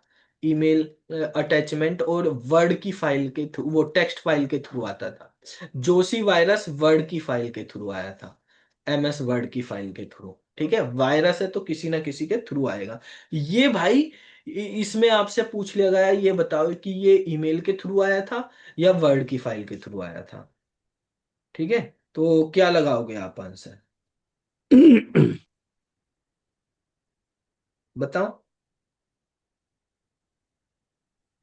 ये ईमेल में टेक्स्ट फाइल के थ्रू आया था, आपके पास ये पूछ लिया, या वर्ड फाइल के थ्रू आया था, या कोई सी भी फाइल के थ्रू नहीं आया? भाई ये वर्म है, और वर्म जो है सेल्फ रेप्लिकेट होते हैं, उन्हें किसी दूसरी फाइल की जरूरत ही नहीं होती। वो डायरेक्ट अपने आप में कंप्लीट होते हैं, खुद में ही कंप्लीट है, किसी दूसरी फाइल की जरूरत नहीं है। ठीक है, तो इसमें टेक्स्ट या वर्ड नहीं लगाना आपको। ठीक है, तो ये अपने आप में ही कंप्लीट होते हैं वर्म जो होते हैं। तो इसका आंसर कोड रेड हो जाएगा। क्वेश्चन नंबर 14 है, क्वेश्चन नंबर 14 में है कि रैनसमवेयर क्या होता है। रैनसमवेयर हमारे पास एक इनक्रिप्टिंग मालवेयर होता है। इनक्रिप्टिंग मालवेयर का मतलब होता है कि ये आपकी फाइलों को आके क्या करेगा? फाइलों को इनक्रिप्ट कर देगा। जब आप उसको ओपन करेंगे तो वो ओपन होने के बाद उसमें इनक्रिप्टेड टेक्स्ट दिखाई देगा, जो ओरिजिनल टेक्स्ट है वो नहीं दिखाई देगा। ठीक है, तो अब उस पर एक पॉपअप भी आ जाता है कि आपको अगर इनको डिकोड करना तो आप इस अकाउंट में पैसे ट्रांसफर कर दो। तो इस तरह के मेल ऐसे जाने लगते हैं, तो एक तरह से ऑनलाइन फिरौती मांगने का काम है। तो ये इनक्रिप्टेड मालवेयर का टाइप है हमारे पास। रैंसमवेयर भी एक मालवेयर होता है जो डेटा को इनक्रिप्ट कर देता है। क्वेश्चन नंबर 15 जो है, इसमें कहा है which virus attack serve unwanted and aggressive advertisement. Popup वगैरह भेजता है, ठीक है, एडवर्टाइजमेंट करता है, तो वो कौन करेगा? वो एडवेयर के थ्रू होंगे। ठीक है, तो एडवेयर के थ्रू हमारे पास क्या आ जाते हैं? ऐड आ जाते हैं। ठीक है, बार बार पॉपअप के थ्रू ऐड आने लगते हैं। अच्छा, इसमें कहा Sara notice that she receive an email claiming to be from her bank. अब सरा है कोई, उसके पास एक मेल आया और उसमें लिखा हुआ है, मेल ऐसा लग रहा है जैसे वो बैंक से आया, उसके बैंक की इन्फो उसमें उससे कहा कि अपडेट कर लो अपने अकाउंट की इंफॉर्मेशन। एक लिंक भेजा गया और कहा कि अपना अकाउंट जो है इसमें कुछ इंफॉर्मेशन है अपनी, जैसे आईडी या एड्रेस हो गया, ईमेल हो गया, या मोबाइल नंबर अपडेट करना, तो वो अपडेट कर लो। तो वो किस तरह की एग्जाम्पल है, किस तरह की एक्टिविटी है वो, किस तरह की साइबर क्रिमिनल एक्टिविटी के अंदर आएगा? हैकिंग के अंदर आएगा, एफस्टॉपिंग के अंदर, फिशिंग या रैंसमवेयर? ये होगा हमारे पास फिशिंग। ठीक है, ठीक है। फिशिंग जो है ईमेल फिशिंग है ये। फिशिंग के टाइप एसएमएस फिशिंग भी होती है, कॉल फिशिंग भी होती है, फोन वाली जो होती है फोन फिशिंग, या हमारे पास ईमेल फिशिंग है जैसे ये। तो इसमें क्या होता है हमारे पास कि आपको सामने वाला बंदा ऐसा लगेगा जैसे वो जेन्युइन है, वो बन के आएगा, लेकिन वो क्या है? मैलिशियस बंदा है। ठीक है, और मैलिशियस एक्टिविटी करने के लिए आपको लॉटरी देना, ठीक है, या आपको इस तरह के कुछ ऑफर वगैरह देना, इस तरह की मेल या एसएमएस भेजे जाते हैं, और उनके थ्रू आपको लालच दे के फंसाया जाता है, और आपके bank account, credit card, debit card की डिटेल, ये डिटेल मांगी जाती है। तो उसको हम फिशिंग बोलते हैं। हैकिंग का मतलब है आपके सिस्टम को एक्सेस कर लेना, सिस्टम के कंटेंट को एक्सेस कर लेना। ठीक है, एश ड्रॉपिंग का मतलब है कि अगर ए और बी दो बंदे कोई कम्युनिकेशन कर रहे हैं, उनके बीच में कोई कम्युनिकेशन हो रहा, तो उस कम्युनिकेशन को सुन लेना बीच में, इनकी परमिशन के बगैर, इनको नोटिस किए, इंफॉर्मेशन के बगैर आप उनकी बातें सुन रहे हैं, तो वो कहलाती है हमारे पास एश ड्रॉपिंग। ठीक है, जैसे कोई बातें कर रहा है दीवार के पीछे लग के कोई सुन रहा है, तो वो एश ड्रॉपिंग होगी। रैंसमवेयर अभी आपको बताया, ये इनक्रिप्टिंग करने के लिए यूज किया जाता है, इनक्रिप्शन के लिए। तो इसके बाद 17 नंबर क्वेश्चन है, इसमें कहा है what is the purpose of A firewall in cyber security. Cyber security में फायरवॉल का क्या काम है? तो फायरवॉल क्या काम करती है? फायरवॉल बेसिकली हमारे पास जो भी नेटवर्क के गेटवे का काम करती है। ठीक है, जैसे मान लिया ये एक नेटवर्क है, इस नेटवर्क का एक ये गेट है, जैसे ऑफिस का गेट होता है ना, तो ऑफिस के गेट पे यहाँ पे क्या कौन खड़ा है? यहाँ पे सिक्योरिटी गार्ड खड़ा है। कोई भी एंटर करेगा यहाँ पे अंदर, तो सिक्योरिटी गार्ड चेक करेगा तब अंदर जाएगा वो बंदा। ठीक है, तो सेम चीज यहाँ पे नेटवर्क में फायरवॉल काम करती है। फायरवॉल को गेटवे भी बोलते हैं। ये हमारे पास दो तरह की होती है, ये फिजिकल वो भी होती है, मतलब जो हमारे पास हार्डवेयर की फॉर्म में होती है, और सॉफ्टवेयर की फॉर्म में भी होती है। सिस्को कंपनी जो है, ये सिस्को कंपनी काफी फेमस है सिक्योरिटी के पर्पज पे, और फायरवॉल भी काफी बनाती है। मोस्टली फायरवॉल हम सिस्को कंपनी के यूज करते हैं। ठीक है, तो बेसिकली जो फायरवॉल है वो एक गेटवे की तरह काम कर रही है। यहाँ पे जो भी डेटा नेटवर्क के अंदर आ रहा है या नेटवर्क से बाहर जा रहा है उसको मॉनिटर कर रही है, और ये चेक कर रही कि कोई भी अनऑथराइज डेटा या अनऑथराइज एक्सेस ना हो जाए इस नेटवर्क का। ठीक है, कोई भी अनऑथराइज पर्सन इसमें एंट्री ना कर जाए, तो ये ब्लॉक कर देता है अनऑथराइज एक्सेस को नेटवर्क में। ठीक है, इसके थ्रू अनऑथराइज एक्सेस नहीं हो सकता है। ठीक है, तो इस तरीके से यूज होता है। सिस्को कंपनी की अगर हम बात करें, तो सिस्को कंपनी 1984 में जो है डेवलप हुई थी, और सिस्को ने बहुत सारे सर्टिफिकेशन भी करवाती हैं, जैसे आपने सुना होगा सीसीएनए के सर्टिफिकेट, नेटवर्क सिक्योरिटी से रिलेटेड है, सीसीएनए वगैरह करवाते हैं। तो ये सिस्को की जो है बेसिकली, अगर किसी को नेटवर्क सिक्योरिटी में जाना है तो काफी फेमस सीसीएनए का सर्टिफिकेट करो। ठीक है, ये होता है, जैसे G S O C J P, S C J P, और माइक्रोसॉफ्ट सर्टिफाइड भी होते हैं। ठीक है, तो उस तरह से होते हैं। ऐसे ही हमारे पास जो है सिस्को कंपनी के भी होते हैं। ठीक है, तो यहाँ पे इसका जो है हमारे पास ऑप्शन बी करेक्ट आंसर हो जाएगा। 18वां क्वेश्चन पे आते हैं। 18वें क्वेश्चन में कहा है कि what does data encryption involve. Data encryption का मतलब क्या होता है? डेटा इंक्रिप्शन का मतलब आपके डेटा को इस फॉर्म में कन्वर्ट कर देना कि कोई सामने वाला अब उसको पढ़ नहीं पाएगा, एक सीक्रेट कोड में कन्वर्ट कर देना, यानी encode data into secret code. Human readable format में नहीं करना, कंप्रेस भी नहीं करना है, ना डिलीट करना है, तो एनकोड कर देना है उसको। ठीक है, तो वो जैसे किसके थ्रू हो रहा है हमारे पास, वो रैंसमवेयर के थ्रू हो रहा है, अगर मालवेयर एक्टिविटी में देखें। अगर अपनी सिक्योरिटी पर्पज के लिए करना तो वो बात अलग है। जैसे व्हाट्सएप पे मैसेज भेजते हैं, नेटवर्क के पे कोई भी मैसेज भेजते हैं, तो वो इनक्रिप्ट होके ही जाते हैं सारी चीजें। एंटीवायरस कौन सा है इनमें से? अगर इनमें से एंटीवायरस की बात करी जाए तो फायरफॉक्स तो हमारे पास ब्राउजर है, मैकफी जो है ये है। ठीक है, इंटरनेट एक्सप्लोरर जो है ये हमारे पास ब्राउजर है, गूगल जो है हमारे पास सर्च इंजन है। ठीक है, तो हमारे पास एंटीवायरस जो है वो कौन सा है इसमें? मैकफी एंटीवायरस है। ठीक है, तो और कौन कौन से एंटीवायरस होते हैं? एंटीवायरस क्विक हिल एंटीवायरस होता है, क्विक हिल भी है एक एंटीवायरस, क्विक हिल। और बेसिकली विंडोज में डिफेंडर होता है, बाय डिफॉल्ट होता है विंडोज डिफेंडर, एक एंटीवायरस है। नोर्टन होता है एक एंटीवायरस। और एक जैसे मैकफी है, हमारे पास एक अवस्त भी होता है। ठीक है, एक हमारे पास कैस्पर की होता है, कैस्पर की। ठीक है, और बेसिकली हमारे पास एक एवीजी नाम से भी आता है, अवीरा भी आता है, अवीरा। वो अवीरा जो है वो फ्री में है, अवीरा फ्री में, ये सब पेड वर्जन में आते हैं, लेकिन अवीरा, माइक्रोसॉफ्ट डिफेंडर है जो, ठीक है, ये जो है हमारे पास ये वायरस एंटीवायरस जो है फ्री अवेलेबल है। ये विंडोज के साथ ही आ जाता है, माइक्रोसॉफ्ट डिफेंडर फ्री अवेलेबल होता है विंडोज में। ठीक है, क्विक हिल जो है ये इंडिया का एंटीवायरस है, क्विक हिल जो है ये इंडियन एंटीवायरस है। ठीक है, तो ये हमारे पास वायरस से प्रोटेक्ट करते हैं। तो यहाँ पर मैकफी आंसर हो जाएगा। इसके बाद क्वेश्चन नंबर 20 है, what does real time protection in antivirus software do.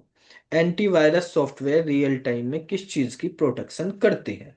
तो एंटीवायरस सॉफ्टवेयर जो है बेसिकली जब रियल टाइम प्रोटेक्शन की बात कर रहे हैं तो कंटिन्यूअसली मॉनिटर करेंगे, यानी लगातार मॉनिटर करते रहेंगे सिस्टम को और स्कैन करते रहेंगे फाइलों को, मालवेयर को रोकने के लिए। तो बिल्कुल सही है, रियल टाइम प्रोटेक्शन का मतलब वो हर टाइम करते रहते हैं मॉनिटर। ठीक है, provide update for new antivirus.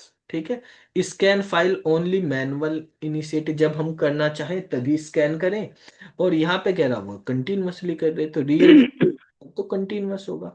Backup वैकअप बनाना कुछ नहीं, ए वाला ऑप्शन यहाँ पे करेक्ट हो जाएगा इसमें। क्वेश्चन नंबर 21 है। क्वेश्चन नंबर 21 में कहा गया है कि is use to sending email. Email send करने के लिए हम क्या यूज करते हैं इनमें से? तो ईमेल सेंड करने के लिए भी आपको बताया था कि ईमेल सेंड करना आपको, तो आप क्या यूज करेंगे ईमेल सेंड करने के लिए? प्रोटोकॉल एसएमटीपी यूज होगा। और ईमेल रिसीव करने के लिए आपको क्या यूज करना पड़ेगा? ईमेल रिसीव करने के लिए आप यूज करेंगे पोप का। ठीक है, तो पोप जो है रिसीव करने के लिए, सेंड करने के लिए हमारे पास S M T P. Which among the following is false with respect to first generation of computer. तो फर्स्ट जनरेशन के जो कंप्यूटर थे उनमें वैक्यूम ट्यूब यूज होती थी, तो जैसे लिखा यूज वैक्यूम ट्यूब, काफी बड़े होते थे, हीट भी फेंकते थे जब बड़े साइज के होंगे, मशीन लेवल लैंग्वेज पे यूज होते थे, इंस्ट्रक्शंस जो है सिंबल की फॉर्म में यूज करते थे, ये सही है। ठीक है, लेकिन ये कह रहा है कि मोर रिलायबल, रिलायबल इतने नहीं थे जितने अब हैं, less prone to hardware failure, ऐसे थोड़ी अब के हैं, तो ज्यादा रिलायबल नहीं थे वे। ठीक है, तो अभी तो अपडेट करते चले गए, तो रिलायबल तो नई जनरेशन मोर रिलायबल होगी ही होगी। ठीक है, तो यहाँ पे हमारे पास ऑप्शन हो गया इसका सी करेक्ट। ठीक है, इसके बाद कहा है कि the type of memory which is fast, ठीक है, एंड टेम्परेरी। फास्ट भी होनी चाहिए और टेम्परेरी स्टोर द डेटा। तो कौन सी है इसमें? तो भाई टेम्परेरी मेमोरी तो इसमें एक ही है, रैम। रैम ऑप्शन हो जाएगा आपका। टेम्परेरी कौन सी है? रैम है। बाकी तो हमारे पास सारी की सारी परमानेंट ही है। हार्ड डिस्क होगी, सॉलिड स्टेट ड्राइव एसएसडी या रीड ओनली मेमोरी, सारी परमानेंट होती हैं। 24 नंबर क्वेश्चन है। इसमें कहा है a piece of program that inserted into another program. बताओ भाई, अब इसका आंसर बताओ तुम। पवनेश, क्या आंसर होगा?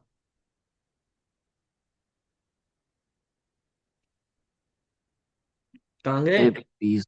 वायरस हाँ होगा सर। या इसमें तो वोम है ही नहीं, ये तो सिंपल सही हो गया है। भाई वो हम तो रेप्लिकेट करता सर। रेप्लिकेट तो वायरस भी करता है, लेकिन इसमें कहा दूसरे प्रोग्राम में इंसर्ट होकर कर रहा है, तो वो वायरस होगा।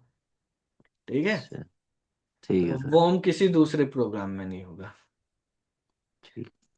अब ये कंफ्यूजिंग है सर, इसमें कंफ्यूज करें इसमें।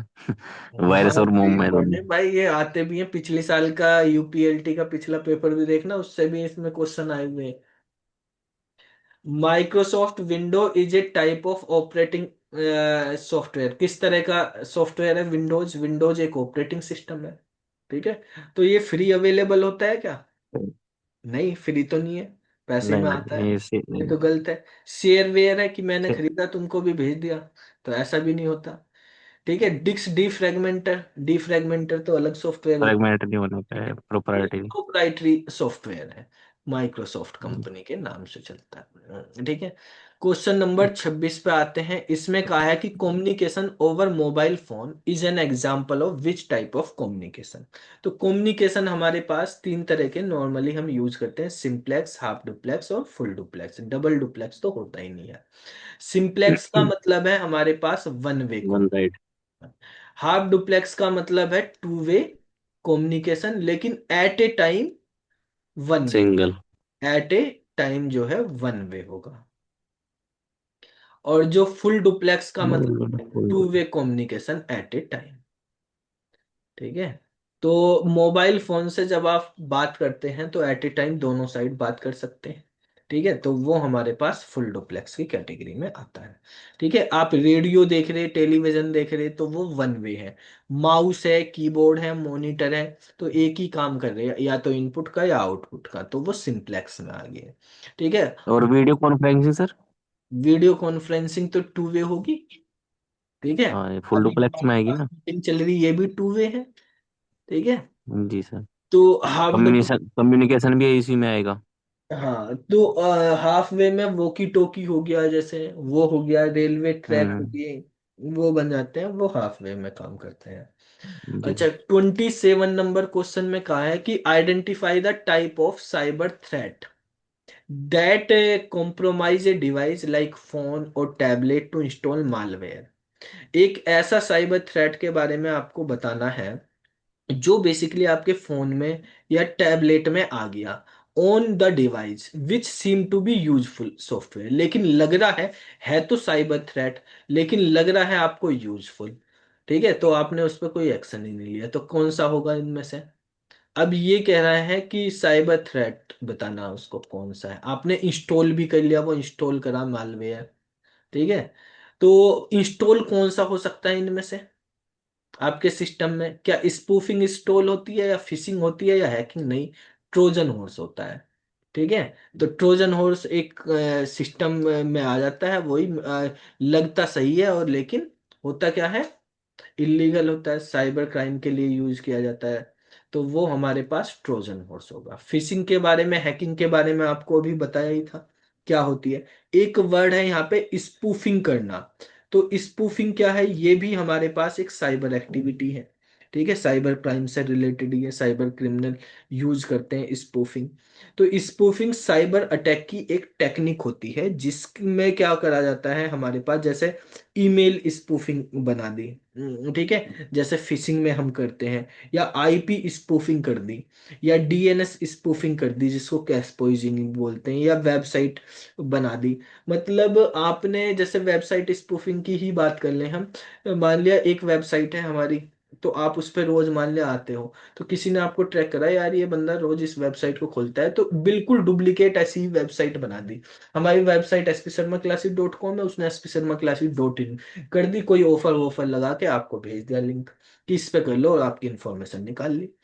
ठीक है, या आपसे कोई कोर्स ऑर्डर करवा लिया, फिर मिली ही नहीं आपको। तो वो क्या है, वो हमारे पास स्पूफिंग होगी उस तरह की। स्पूफिंग का मेन काम होता है आइडेंटिटी को थेफ्ट करना, आइडेंटिटी या इंफॉर्मेशन आपको लेनी, या फाइनेंशियल फ्रॉड करना, या डेटा को एक्सेस करना, या कोई मालवेयर डिस्ट्रीब्यूशन वगैरह में भी यूज करी जाती है, मालवेयर वगैरह आपके सिस्टम में भेज दिया जाता है उसके थ्रू। ठीक है, तो ये जो है हमारे पास स्पूफिंग कहलाती है।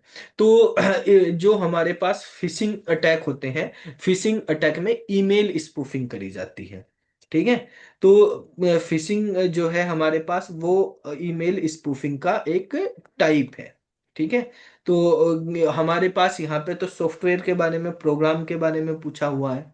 ठीक है, तो प्रोग्राम के बारे में हमारे पास ट्रोजन हो जाएगा। अगर आपसे पूछ लिया कि आप बताओ कि भाई स्पूफिंग और फिशिंग में क्या डिफरेंस होता है, तो स्पूफिंग का मतलब फेक आइडेंटिटी, क्या है, फेक आइडेंटिटी। और फिशिंग का मतलब सोशल इंजीनियरिंग अटैक है, जो बेसिकली आपकी सेंसिटिव इंफॉर्मेशन जैसे पासवर्ड, ओटीपी या बैंक डिटेल, यानी फिशिंग जो हो गया, चीटिंग करनी होगी एक तरह से, यूजर के साथ चीटिंग करके उसकी इंफॉर्मेशन निकाल ली। ठीक है, स्पूफिंग का मतलब फेक आइडेंटिटी बना लेना, यानी डुप्लीकेट चीजें बना लेना, जैसे जोकर बन जाते हैं ना, या बहरूपिया एक तरह से करना। ठीक है, तो वो हमारे पास स्पूफिंग होती है। ठीक है, तो स्पूफिंग में हमारे पास टेक्निकल अटैक होता है, और जबकि फिशिंग में सोशल इंजीनियरिंग अटैक होता है हमारे पास। स्पूफिंग में fake IP, fake email ID, fake website वगैरह ये बनाए जा सकते हैं, लेकिन फिशिंग में उनके थ्रू जो है बेसिकली आपसे डेटा निकाला जाएगा। ठीक है, तो मतलब दोनों में ये डिफरेंस है कि स्पूफिंग तो हमारे पास वो एक्टिविटी होगी कि जैसे फेक वेबसाइट बना ली, अब वेबसाइट तो बन गई फेक, अब उस वेबसाइट से के थ्रू आपको डेटा भी तो निकालना, वेबसाइट बना के ही थोड़ी कोई कुछ हो गया। अब वेबसाइट पे आपको बुलाया कैसे जाए, आपसे डेटा कैसे फिल करवाया जाए, अब वेबसाइट बनाने के बाद जो काम होगा वो फिशिंग होगा।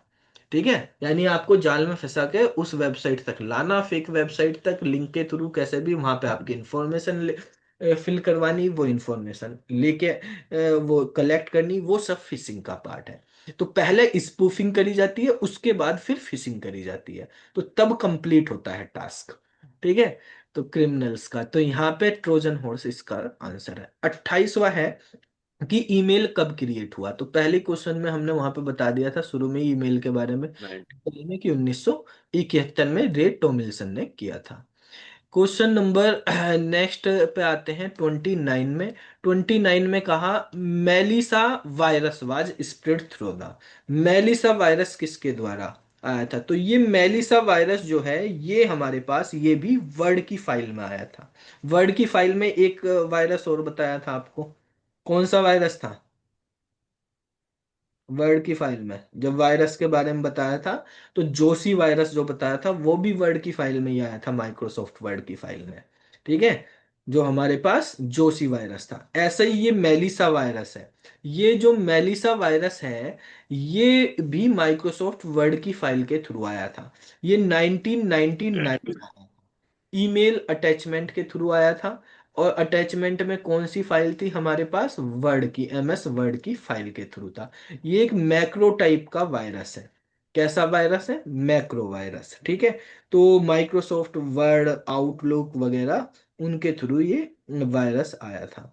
ठीक है, तो ये क्या करता था, इस वायरस का काम ये था, जैसे ही आपके सिस्टम में आया, तो सिस्टम में जैसे ईमेल के थ्रू आया, या आउटलुक का यूज करता था, आपके सिस्टम में आउटलुक इंस्टॉल है, तो आउटलुक में बहुत सारे बंदों के ईमेल है या कॉन्टैक्ट डिटेल सेव होती है, तो उन कॉन्टैक्ट डिटेल वालों को आगे मैसेज भेज देता था। ठीक है, उनको क्या कर देता था, आगे मैसेज भेज देता था। ये डेविड स्मिथ ने बनाया था बेसिकली।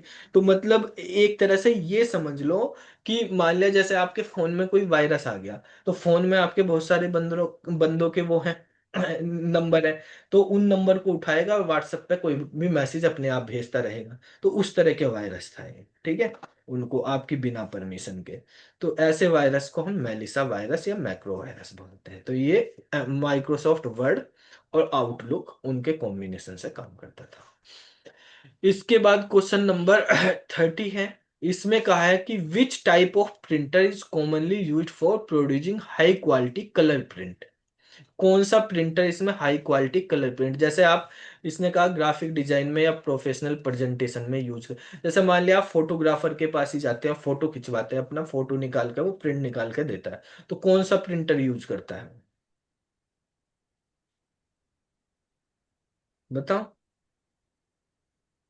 कौन सा प्रिंटर यूज करता है? डॉटमेटिक्स प्रिंटर यूज करेगा, लेजर प्रिंटर, या इंकजेट प्रिंटर, या 3D प्रिंटर? तो वो यूज करेगा भाई हमारे पास इंकजेट प्रिंटर। कौन सा यूज करता है? Inkjet printer. ये कलर प्रिंट निकालने के लिए भी, हाई क्वालिटी में भी, और ग्राफिक वगैरह फोटो वगैरह इनमें यूज करे जाते हैं। जो इंकजेट प्रिंटर होते हैं वो ज्यादा बेटर क्वालिटी की इमेज देते हैं हमारे पास। तो 3D प्रिंटर तो तब यूज करते हैं हम, जैसे आपको कप पे प्रिंट करवाना, टी शर्ट पे प्रिंट करवाना, ठीक है, कोई चीजें बैग पे प्रिंट करवानी, तो वहां पे यूज करे जाते हैं। इसके बाद क्वेश्चन नंबर 31 में कहा कि कंप्यूटर ये कैन, सर, ये लेजर और डॉट मैट्रिक्स कहाँ यूज होंगे फिर?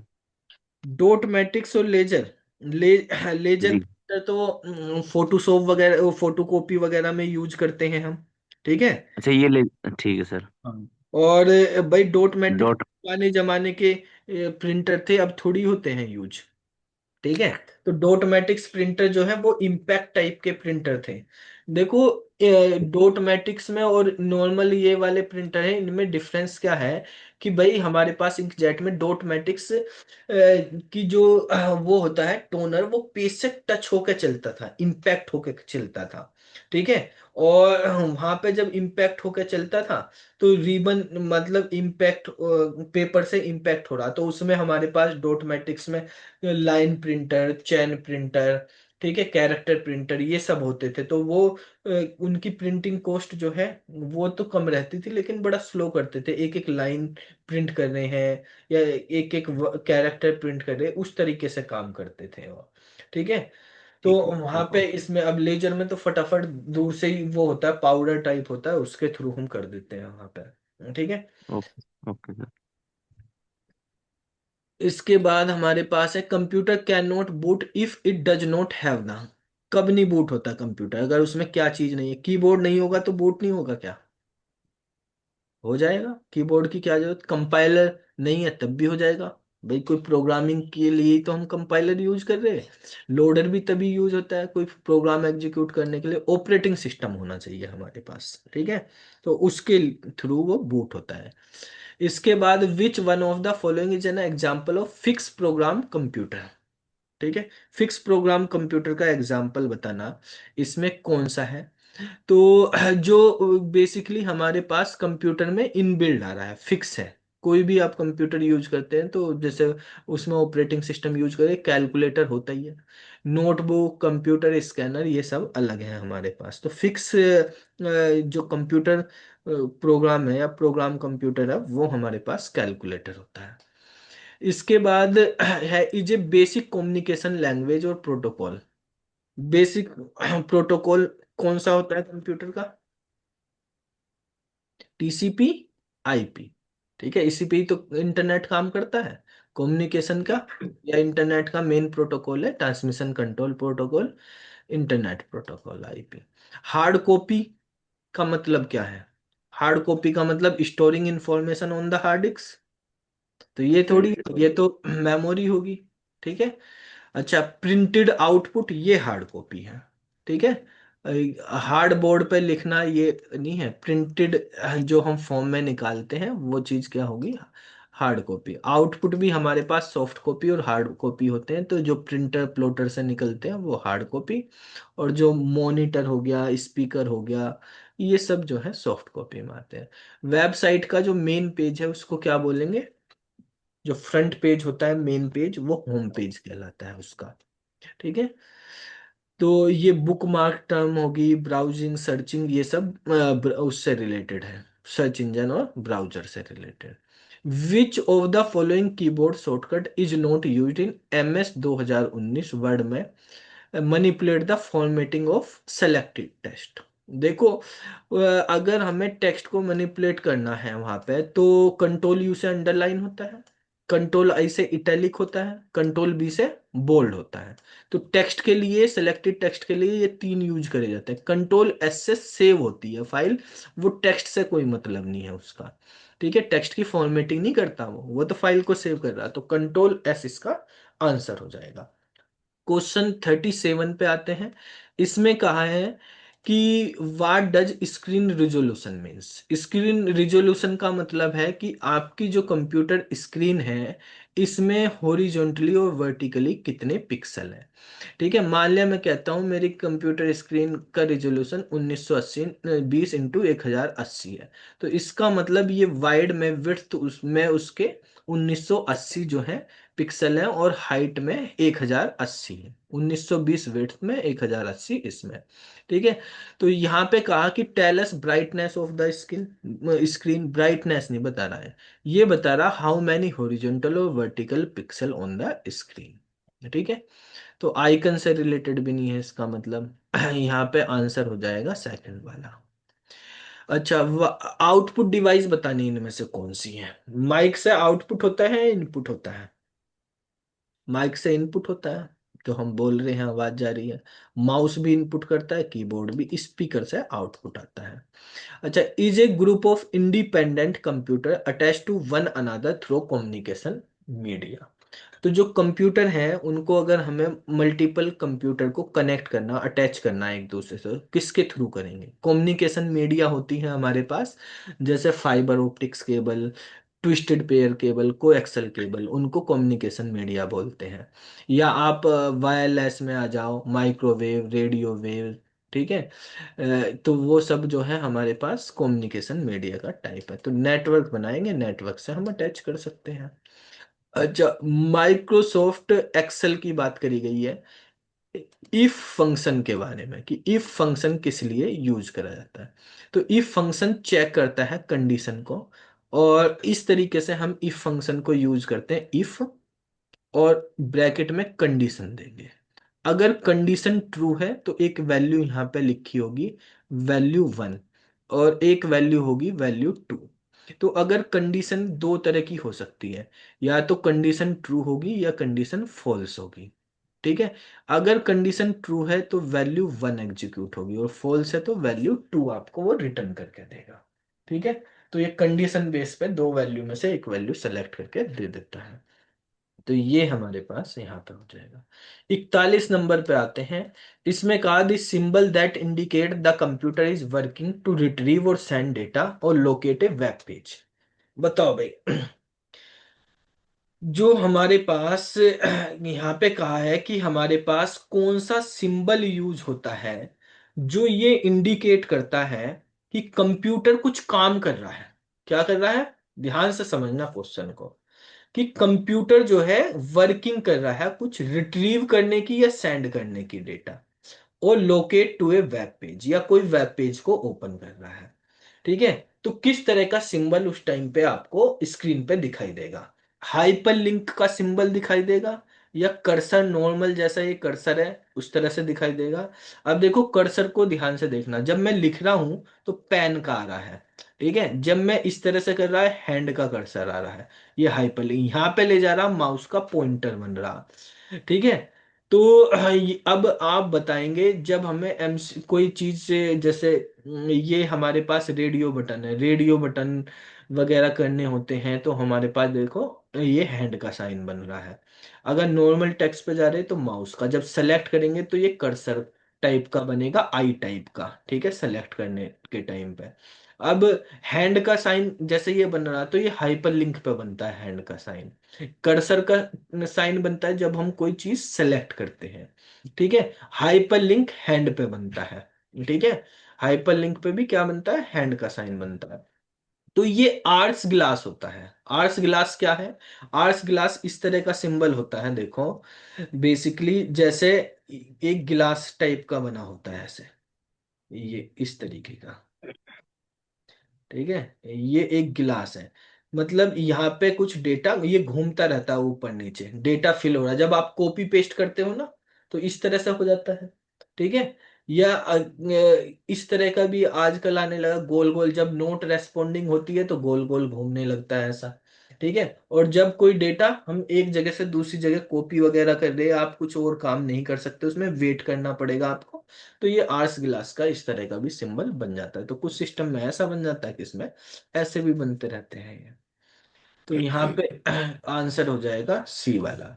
अच्छा, what is the function of control line in RAM? RAM में कंट्रोल लाइन होती है, उनका क्या काम है? तो कंट्रोल लाइन जो है बेसिकली कंट्रोल यूनिट करती है। इसका मेन काम ये होता है कि किस तरीके से कोई भी इंस्ट्रक्शन हमें भेजनी है, ठीक है। मतलब डिवाइसेस को कनेक्ट करना, जो इंफॉर्मेशन है, ठीक है, किस तरह से रीड करना, कब राइट करना, वो सारी चीजें दे रही है कंट्रोल लाइन के थ्रू।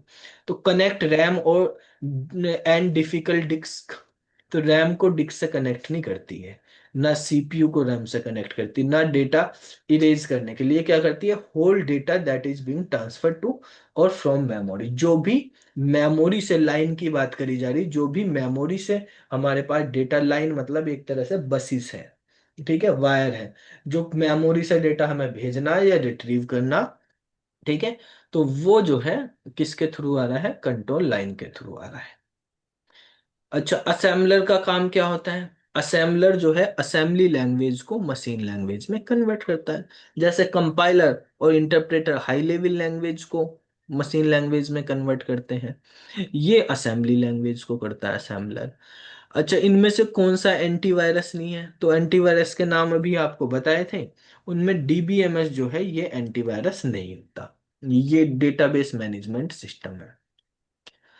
अच्छा, name the memory that act between main memory and CPU. Main memory और सीपीयू के बीच में जो मेमोरी होती है उसको कैसे मेमोरी बोलते हैं हम? ठीक है, ये सीपीयू और मेन मेमोरी के बीच में होती है। जो रजिस्टर मेमोरी होती है वो तो सीपीयू में ही होती है, और वर्चुअल मेमोरी हार्ड डिस्क में होती है, ठीक है। तो कैसे जो है हमारे पास ये किस में होगी, मेन मेमोरी और जो हमारे पास वो है सीपीयू, उनके बीच में काम करती है। तो मेमोरी मैनेजमेंट में, पेजिंग वगैरह में इनके कॉन्सेप्ट होते हैं। अच्छा, कौन सी शॉर्टकट की है ओपन करनी न्यू वर्कबुक एक्सेल में? तो कोई भी न्यू फाइल ओपन करनी होती है तो कंट्रोल एन लगाते हैं हम। कंट्रोल एन से न्यू फाइल बनती है, कंट्रोल ओ से पुरानी फाइल ओपन होती है, कंट्रोल एच से अगर हम करते हैं तो बेसिकली हम रिप्लेस वगैरह का ओपन कर लेते हैं, ठीक है।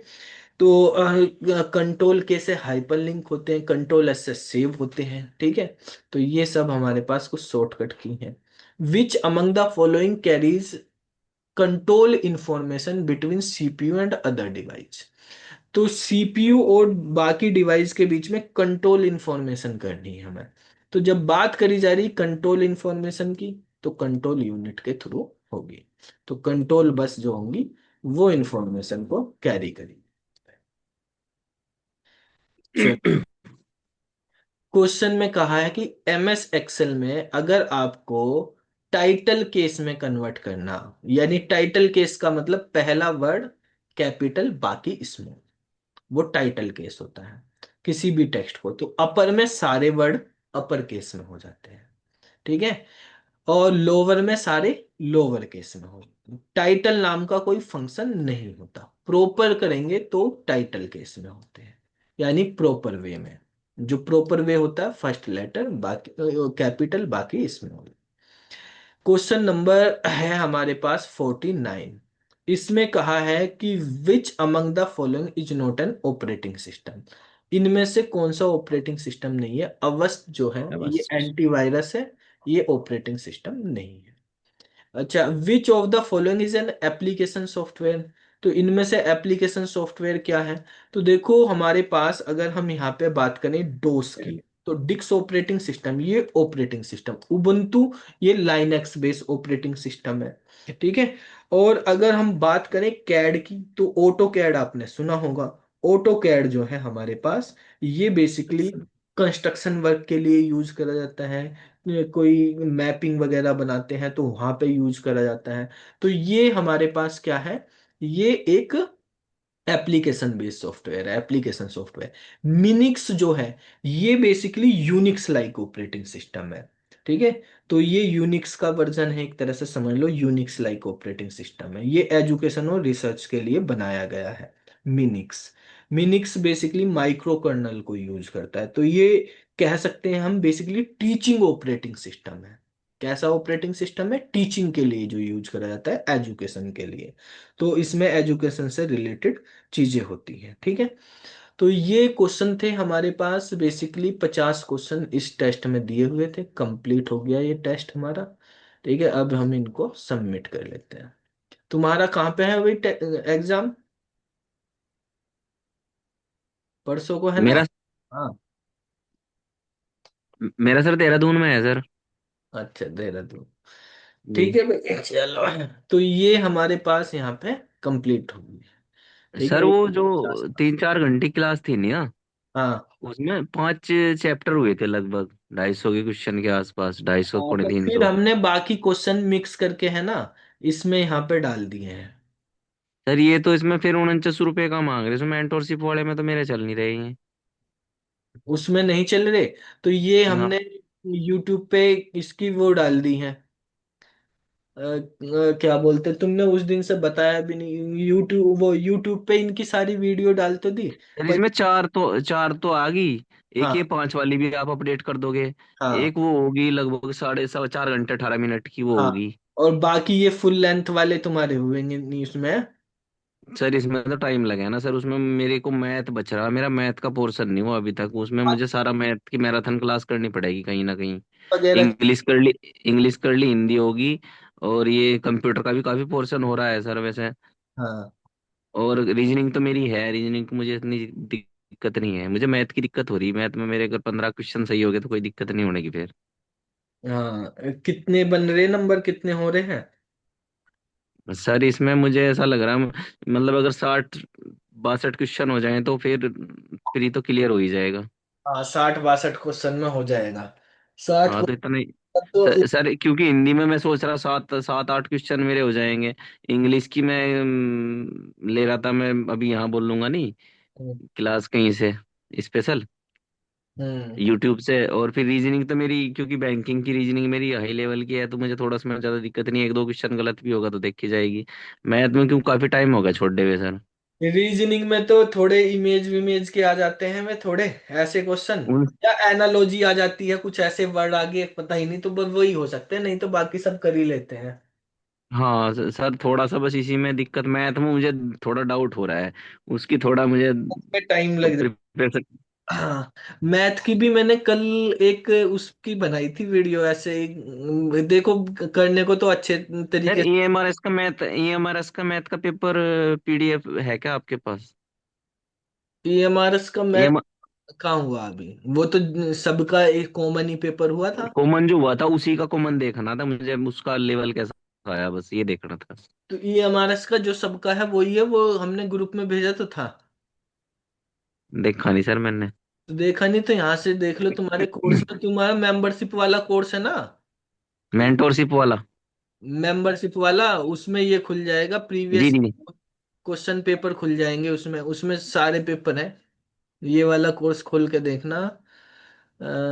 ये वाला नहीं, ये तो यूजीसी नेट का है।